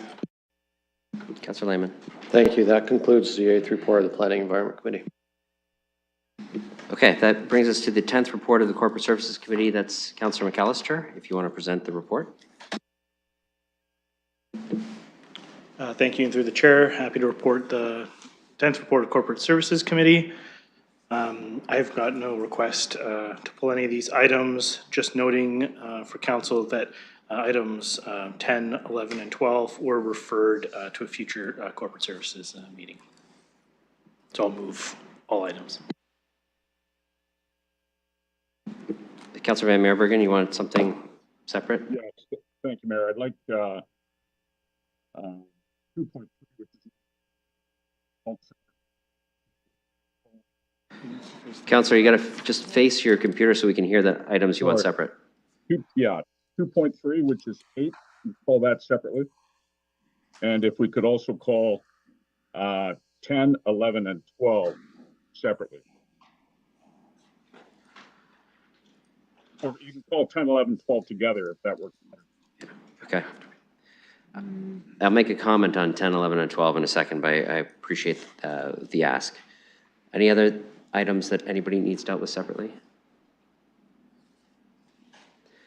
Okay, so Councillor McAllister, I'll come back to you in a sec. I want to say, I've raised this with the clerk. The item the committee did on 10, 11, and 12 show up as separate items on the agenda. If you look at what the committee actually recommended, they're contained fully within one singular motion B, which captures not only them, but the other proclamation requests. So it's my intent to ask the chair to deal with the 4.2 item, which is 4.2 from the committee, which then included all of the proclamations together as one singular item, because that was the committee's intent. The committee packaged those together, put them together. They should have been listed together as one item on the agenda, despite the fact that they refer to different components. In 4.2, there's an A and a B, and B contains the 3 items that you see listed as 10, 11, and 12. So that's how we're going to deal with that when we get there, because that was what the committee did. It shouldn't have been structured that way on the agenda. But we're not there yet, so given the request to pull things separately, I have Councillor McAllister make a motion. Okay, with the notice to pull those items, willing to put items 1 through 7 and 9 as one, and noting that 4.2, 4.3, and 4.4 would be folded into item 10. So right now, I'm just putting 1 through 7 and 9 on the floor. Okay, I think Councillor Rahman wants something slightly different too. Thank you. If you can pull item 9, please. Okay, I will once again recraft that. Items 1 through to 7 on the floor. So just 1 to 7 now. We'll deal with the other ones separately. Okay, any comments, questions on 1 through 7?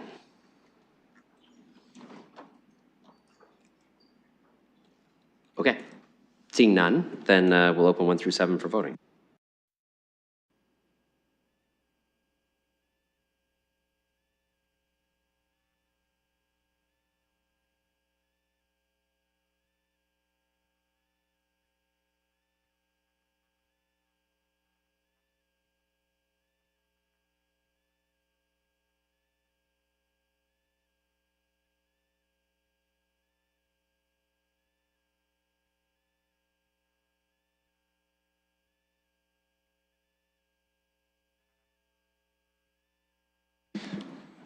Counselor Trosso. Second call, Counselor Trosso, marking absent, closing the vote. Motion carries 13-0. Go ahead, Councillor McAllister. Your worship, I'd like to call a point of order, please. What's the point of order? We are seeing a developing pattern of councillors exiting the chambers without informing the chair or the clerk, which is a violation of our council policy and procedure bylaw. And they seem to be leaving to go and engage with constituents after a vote has happened. I understand if there are needs for a quick washroom break in and out, but a meeting of council is a meeting of council. It's not an opportunity to go and engage with individuals who've just left the gallery. And I'd like this addressed, Your Worship. Point of order related to the procedure bylaw, so just give me a moment.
Okay, so I'm gonna outline two sections of the procedure bylaw that relate to this for colleagues' attention. One is when we're voting. So a member shall not leave their seat or make any noise or disturbance while a vote is being taken until the result is declared. That's easy to enforce. You can't vote, get up, walk out. You gotta wait for the vote to be finalized. The other piece is the leaving the meeting, but it's also leaving meeting not to return. Members shall not leave the meeting when they do not intend to return thereto without first advising the chair. And so a member can leave for a period of time as long as they're returning to the meeting.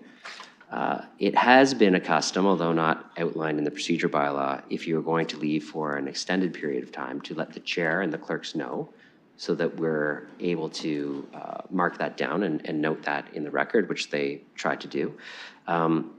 But the provision about not returning is important because if a council member has to go and they're not coming back, you got to let the chair know so that we know you're not returning. We can log you out of the voting system and make the appropriate notes.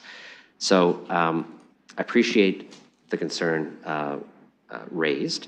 I feel by outlining these two provisions, and I will make sure the members of council who aren't here are aware of them, and I will ask for the courtesy of, if you're going to leave for more than, I mean, people need washroom breaks. Feel free to go do that, right? You need to step out for a minute. If you're going to leave for an extended period of time, although not particularly prescribed in the procedure bylaw, is a nice courtesy to the chair and those running the meetings to be able to note and prepare the votes so that we're not calling your name constantly when you're not here. So I'm going to leave it as I have heard the point of order. I've outlined the rules of procedure, certainly ready to enforce them, and I'll make sure that other members of council who aren't present at the moment are aware of them. And I'm going to proceed from there and deal the point of order as dealt with.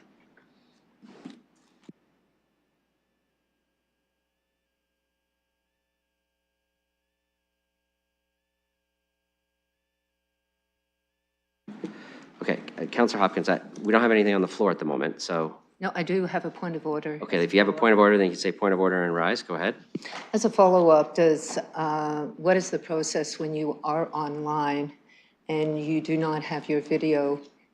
Are you recognized as being removed?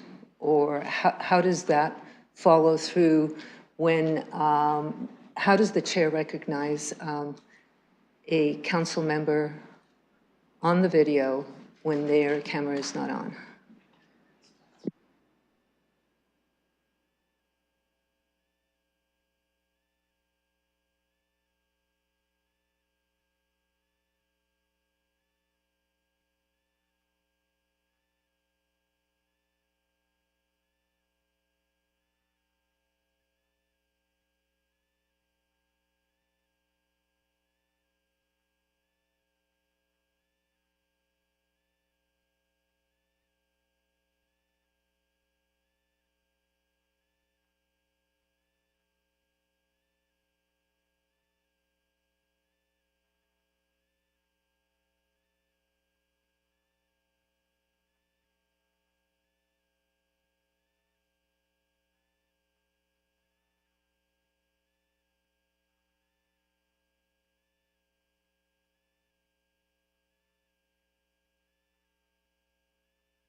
Okay, so Counselor, this is going to include a couple of pieces. So from a point of order standpoint, you're raising an issue of procedure under the procedure bylaw.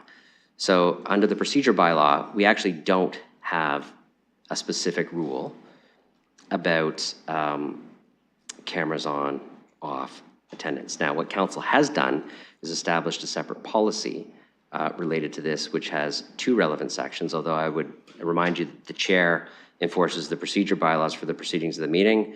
Council policy is a different direction, and matters of violation of council policy is dealt with through other processes like the code of conduct and other things. So from the enforcement of the meeting perspective, I enforce, and all the other chairs do, is the procedure bylaw in the running of the meeting and the navigating of the meeting. So it is silent on those pieces. Now, what I do to ensure attendance, what the clerks do, is you'll see me often call, if cameras are not on, for when we say move into closed session or move back into public session, I would often call for ensuring that members are present. There's also obviously voting queues that occur when we have votes to ensure, and you'll see the clerk call out if someone is missing a vote, just like in council, if they forget to click the button, those at home receive the same queue. Now, on the policy matter, which, and I'll provide myself some leeway here, which is not a matter of a point of order or procedure bylaw, and for the reminder of members of council, there's two pieces that are relevant. So members are generally required to have their cameras on, but they can turn them off if they have any issues of internet connectivity or bandwidth that may interfere with the ability to operate. So it's kind of a very discretionary basis on when you can have your camera on or off, depending on the connection that you have established. Now, but generally the practice is leave them on. Any member participating remotely, if they need to leave the meeting, they have a requirement to step away prior to the adjournment of the meeting, say for a personal break, or they need to attend some other personal matter, they would log themselves out of the session, which is where the clerks would see them leave. And we take that, given not everybody can chime in and say, hey, I'm leaving, although I know some of us have done it, as notice of leaving the meeting. And then they rejoin. If they rejoin, they basically log back in. We see them log back in. We start recording their votes. And then we can actually see the login and logouts of eScribe when people are in and out. So that's So on the matter of the point of order, there's nothing for me to enforce besides the general practices of ensuring members are there. On the matter of policy, I've shared the general policy with councillors. We can certainly have the clerk circulate that as a reminder to colleagues, but that's not something that I would enforce as the chair, and nor would the committee chairs. That's a matter of council following general policy, and there are other provisions to deal with any sort of issues related to that. So I'm going to deem that as responding to your point of order unless you disagree. Thank you.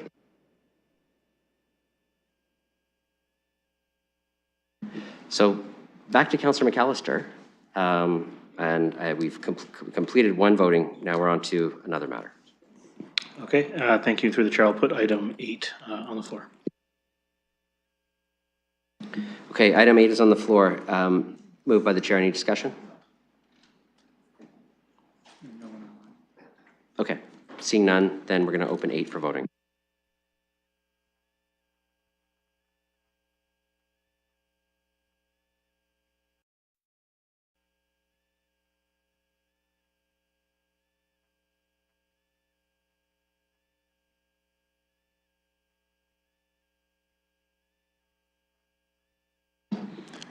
Closing the vote, motion carries 12-1.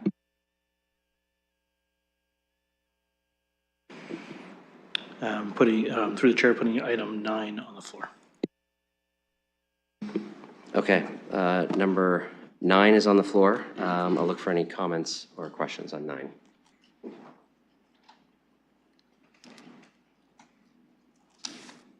Seeing none? Okay, we can open.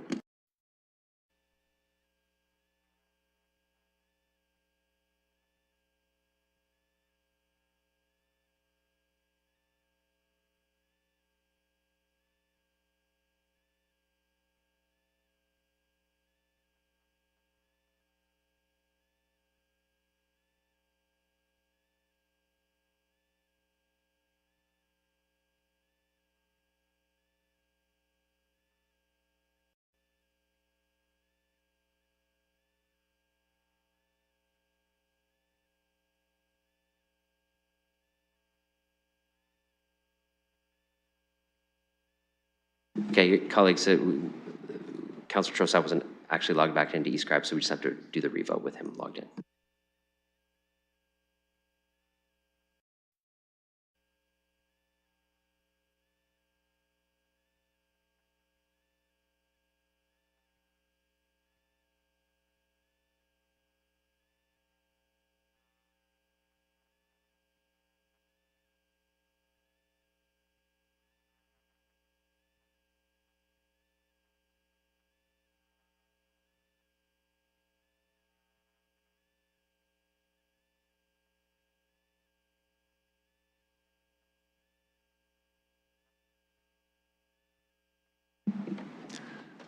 Closing the vote, motion carries 12-2.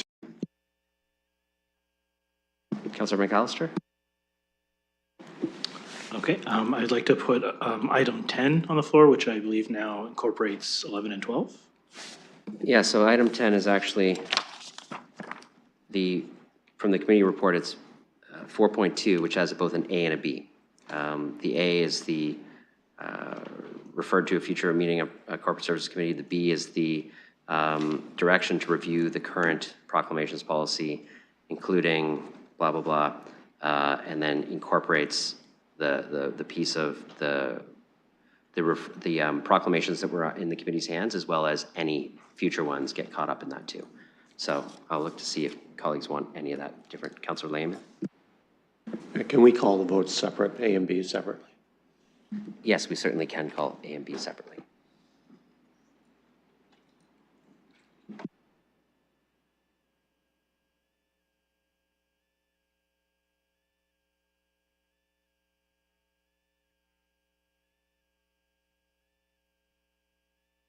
Let me just double check on making sure we divide this properly.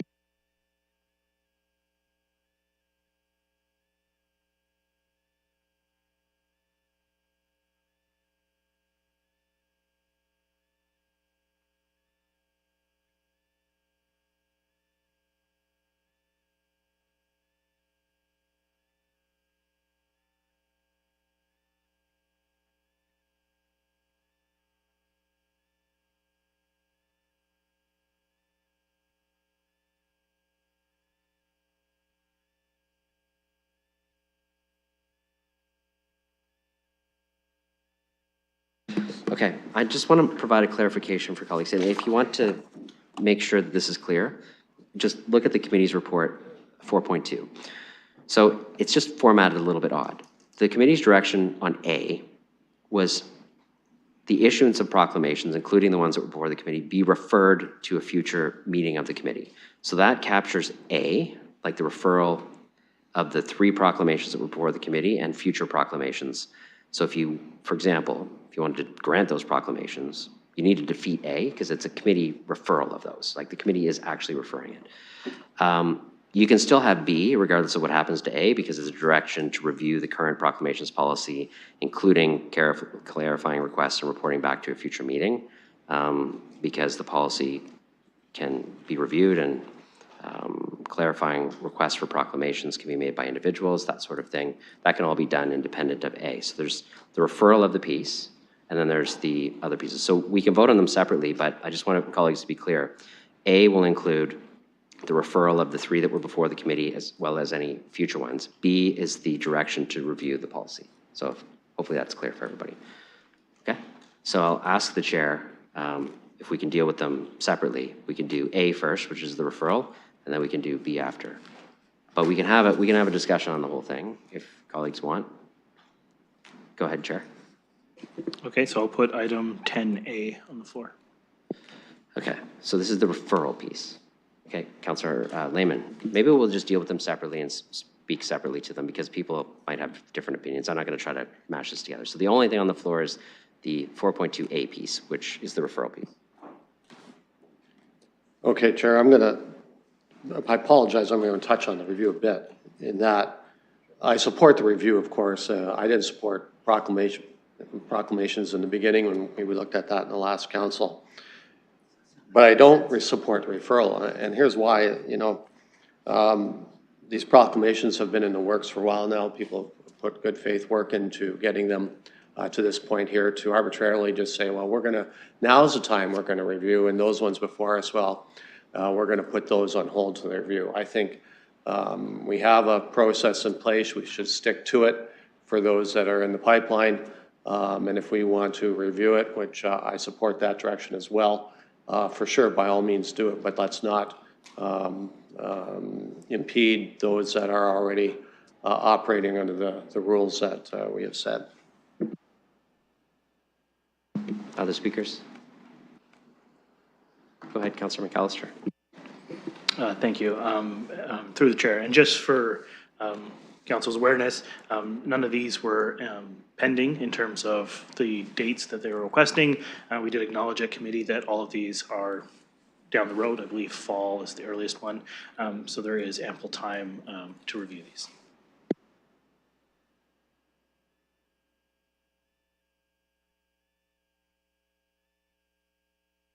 Any other speakers to this? Okay, so this is just on part A, the referral. We'll open that for voting.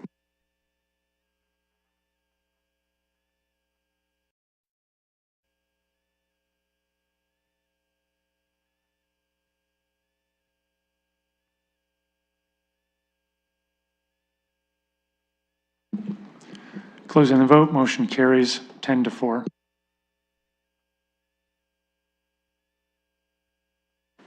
Okay, I will put 10B on the floor. Okay, and on 10B, any discussion? Okay, seeing none, we'll open 10B for voting.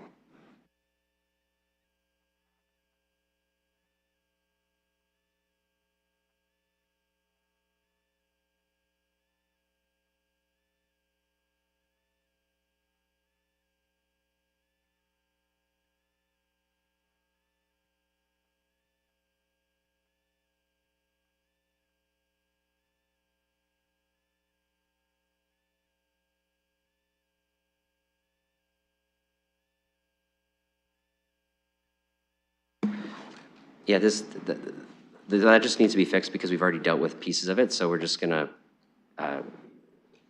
redo the vote on part B without the reference to the 3 proclamations in it because these were dealt with in the part about A.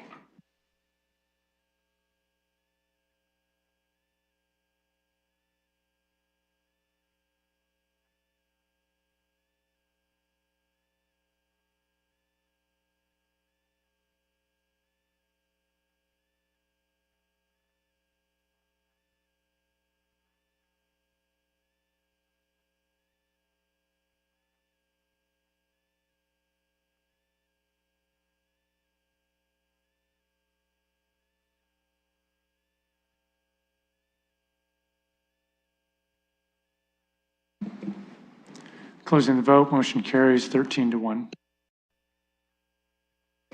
Okay, thank you. And through the chair, that concludes the 10th report, corporate services.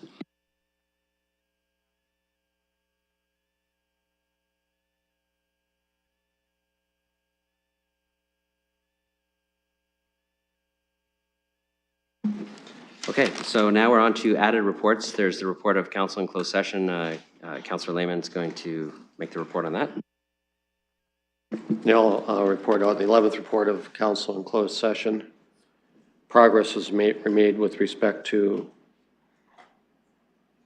items 4.1, 4.2, 4.3, and 4.4 as noted on the public agenda. 3.110 SPPC, 5.110 CSC, 6.110 CSC, and 6.19 PEC. Okay, thanks. That's just a note of progress. 9.2 is an added report. It's a special report of the Planning and Environment Committee. It just has one item, the disclosures of interest, since it was in-camera session for that one. So I'll have Councillor Lehman present that report.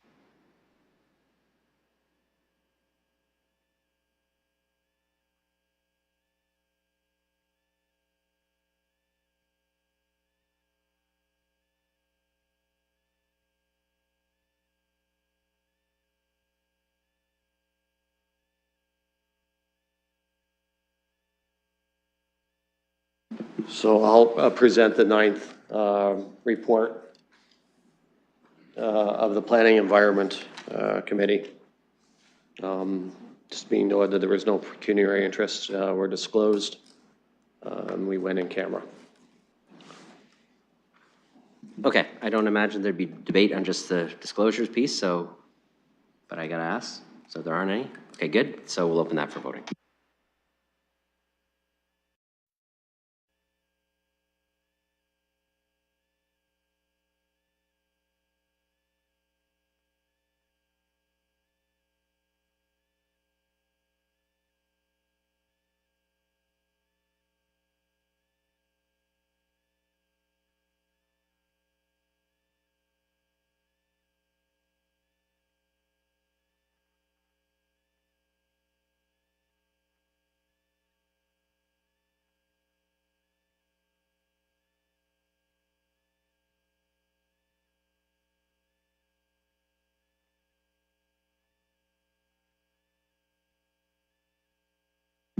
Closing the vote, motion carried 14-0.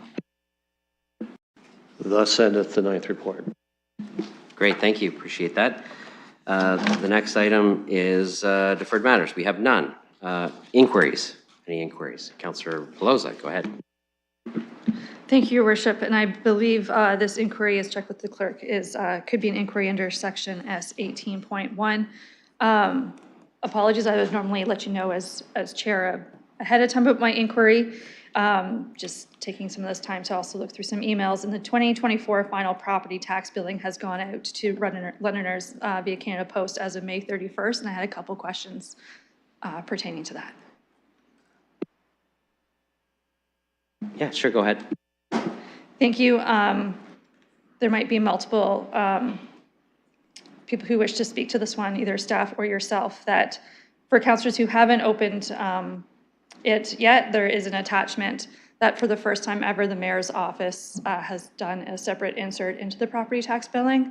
My question, either to staff or yourself, would asking if your office absorbed the printing cost of your special insert, if your office covered any of the Canada Post fees with it, and then I'll have one follow-up after that for sure. Yeah, happy to answer that, and then I'll let staff answer. So my office did cover the printing costs for that insert. There were no additional Canada Post costs. We kept the insert under the weight limit that was prescribed by the regular Canada Post fees. So I can answer that one. I don't know if you want staff to confirm that or not. No, I'll trust you on that one. My second follow-up question would be for anyone who has realized we haven't seen it in the mail yet, that the front side absolutely says what we're working on at council. I would raise the question that the back side was our traditional kind of like frequently called numbers thing, but that councillors weren't highlighted as a council anywhere on your information, and the contact information was your your independent website versus the council website. So as a council, just feeling that we did the things on the front of it as a team for delivering on housing and other things, but we weren't mentioned anywhere on it. Let me add, so the website that's used is my website that I use as mayor. It's all council-related content. The items that were profiled were all council-approved initiatives. And the format was pretty similar to the mailouts that, despite the fact that it is all council-approved content, similar to the mailouts that councilors do from the wards. Now, the only difference is all members of council have the ability to send one free mailout at the corporation's expense. I don't have that ability. That's why I ended up paying for the printing costs.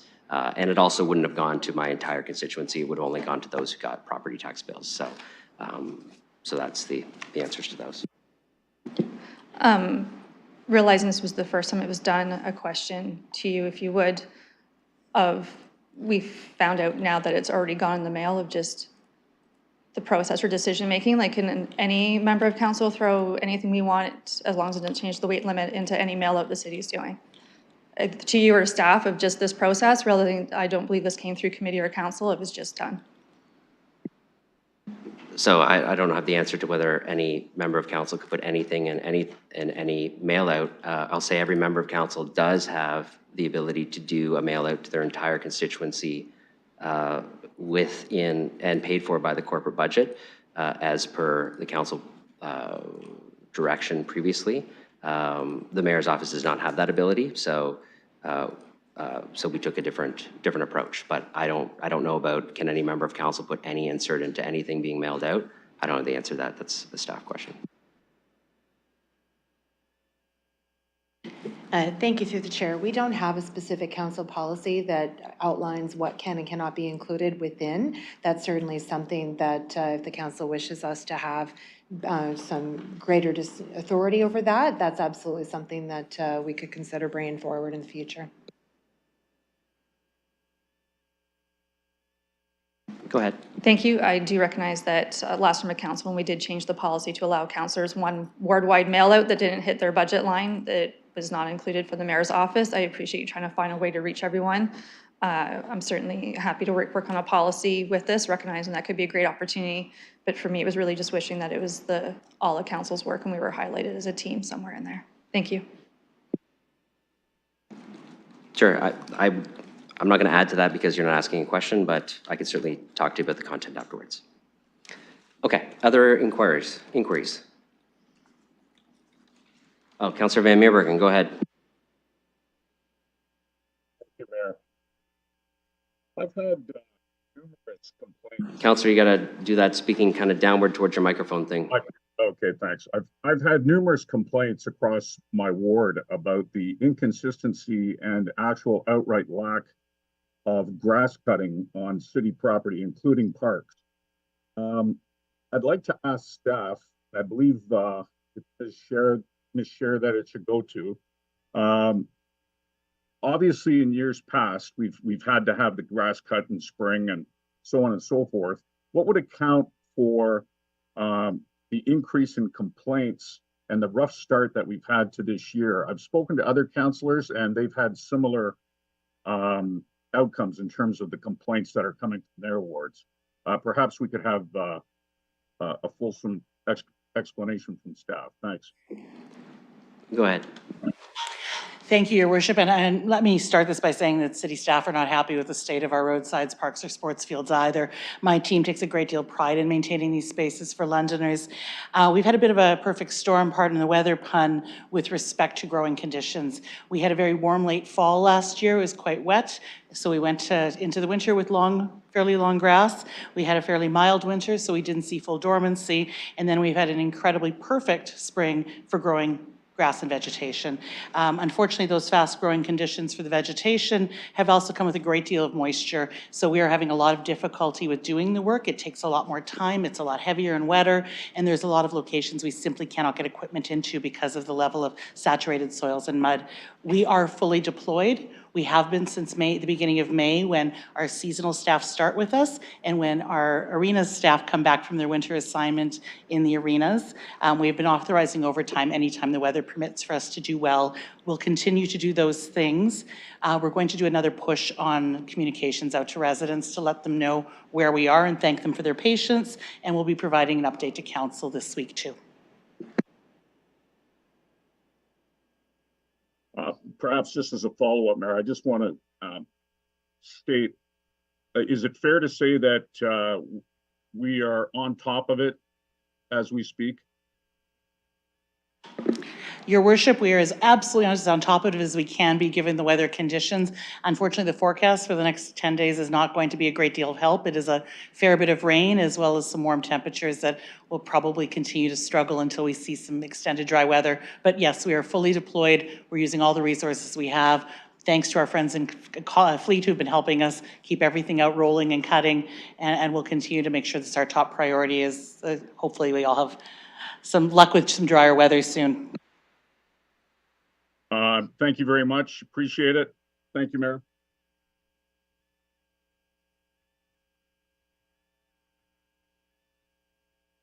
Great, okay, so any other inquiries? Nope, seeing none. Any emergent motions? Seeing none, okay, we're on to bylaws. Given a number of questions colleagues might have had about the bylaws and votes, we're just going to divide this in a way that hopefully will work for everybody.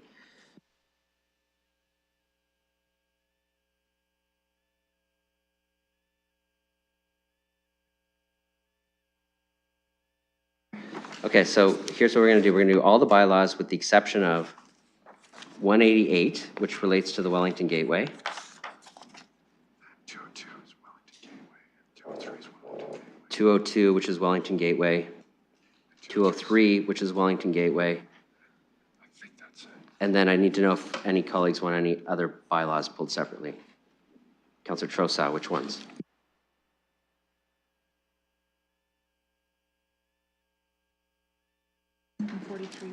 So 743 Wellington and 530 Oxford Street? No, not 743. Oh, okay. 530 Oxford Street, I'd like that reflected. 530 Oxford Street. And also College. I don't think there's any bylaw associated with colleges before the tribunal. So it's, oh, is there? No, there's two. Oh, there's two associated with Oxford, but none associated with college.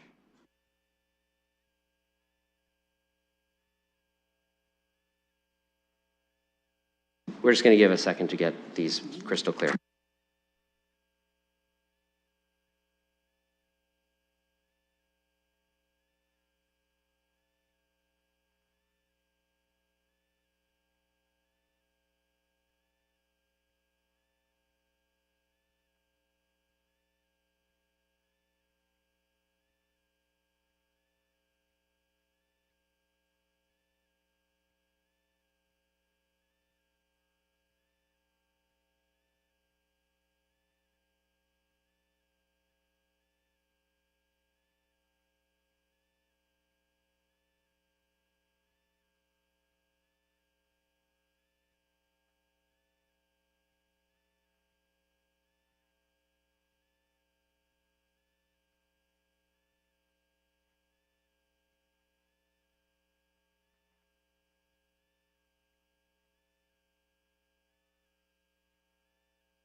Six and two.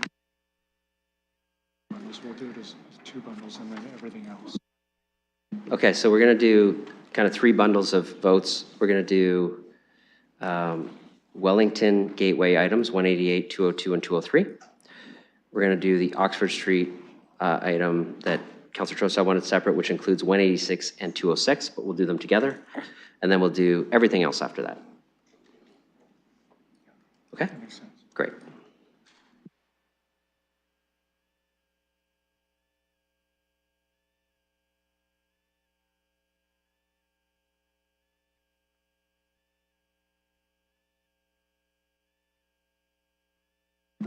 So only because it's set up this way and for speed, we're going to do everything except the ones that we're pulling. So everything except the Wellington Gateway and the Oxford Street items. Okay, so I'll look for a mover and a seconder for all of those. Councillor Cuddy, seconded by Councillor Hopkins. We'll open first reading of those items for voting.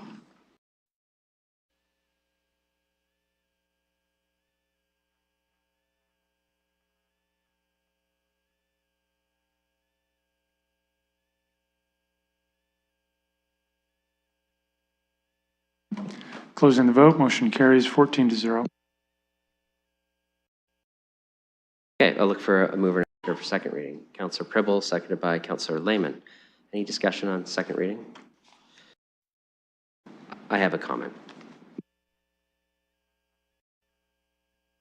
I'll just hand the chair over to the Deputy Mayor. I will take the chair, and I recognize Mayor Morgan.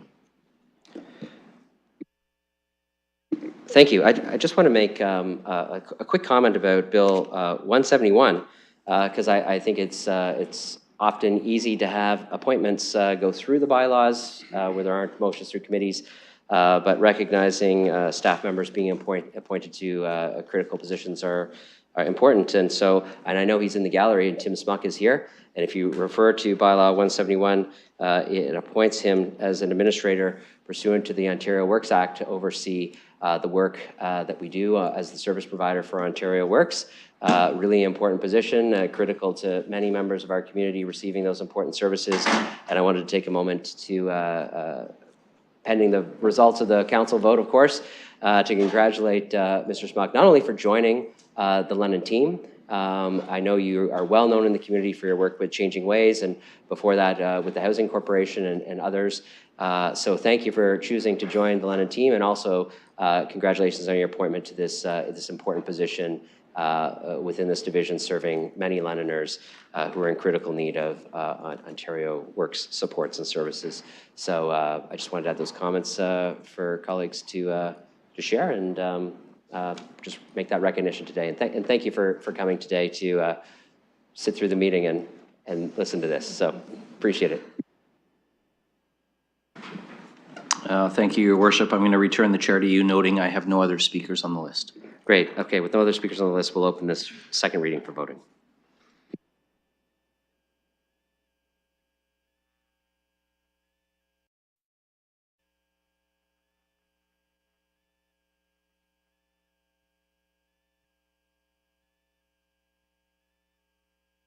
Closing the vote, motion carries 14-0.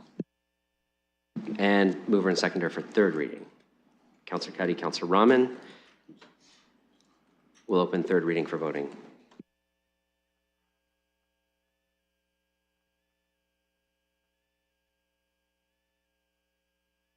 Closing the vote, motion carries 14-0.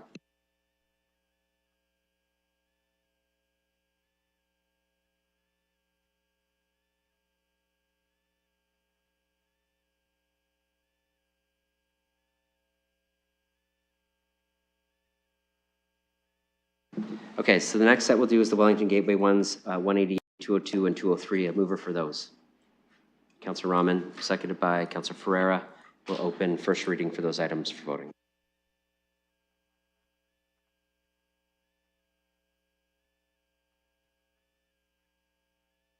Closing the vote, motion carries 13-1. Okay, and mover and seconder for second reading. Councillor Cuddy, Councillor McAllister. Any discussion on second reading? Seeing none, we'll open second reading for voting.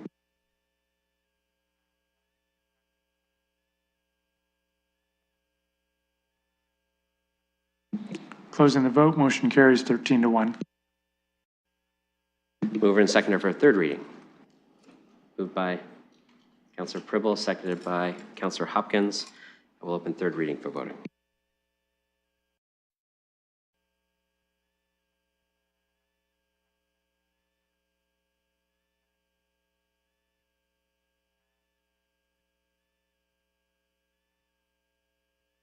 Closing the vote, motion carries 13-1.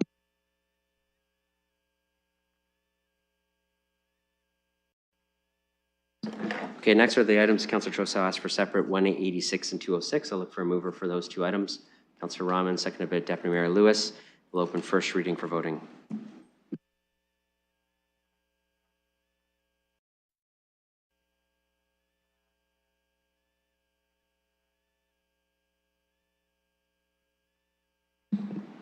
Closing the vote, motion carries 13-1. Okay, second reading.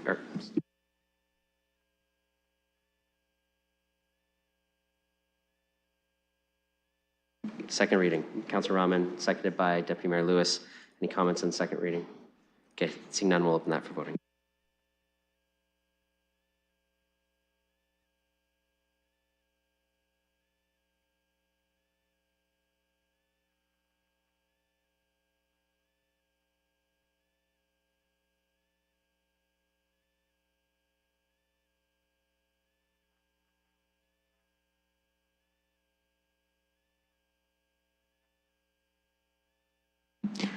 Closing the vote, motion carries 13-1. And third reading of these items by Councillor McAllister, seconded by Councillor Cuddy. Voting.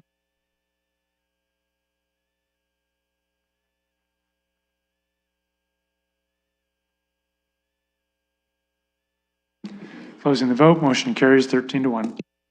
Okay, that concludes bylaws. The only thing left is adjournment. I'll look for a motion to adjourn. Moved by Councillor Ferreira, seconded by Councillor Hopkins. We'll do that by hand. All those in favor of adjournment? That motion carries. Okay, we're adjourned. Thank you.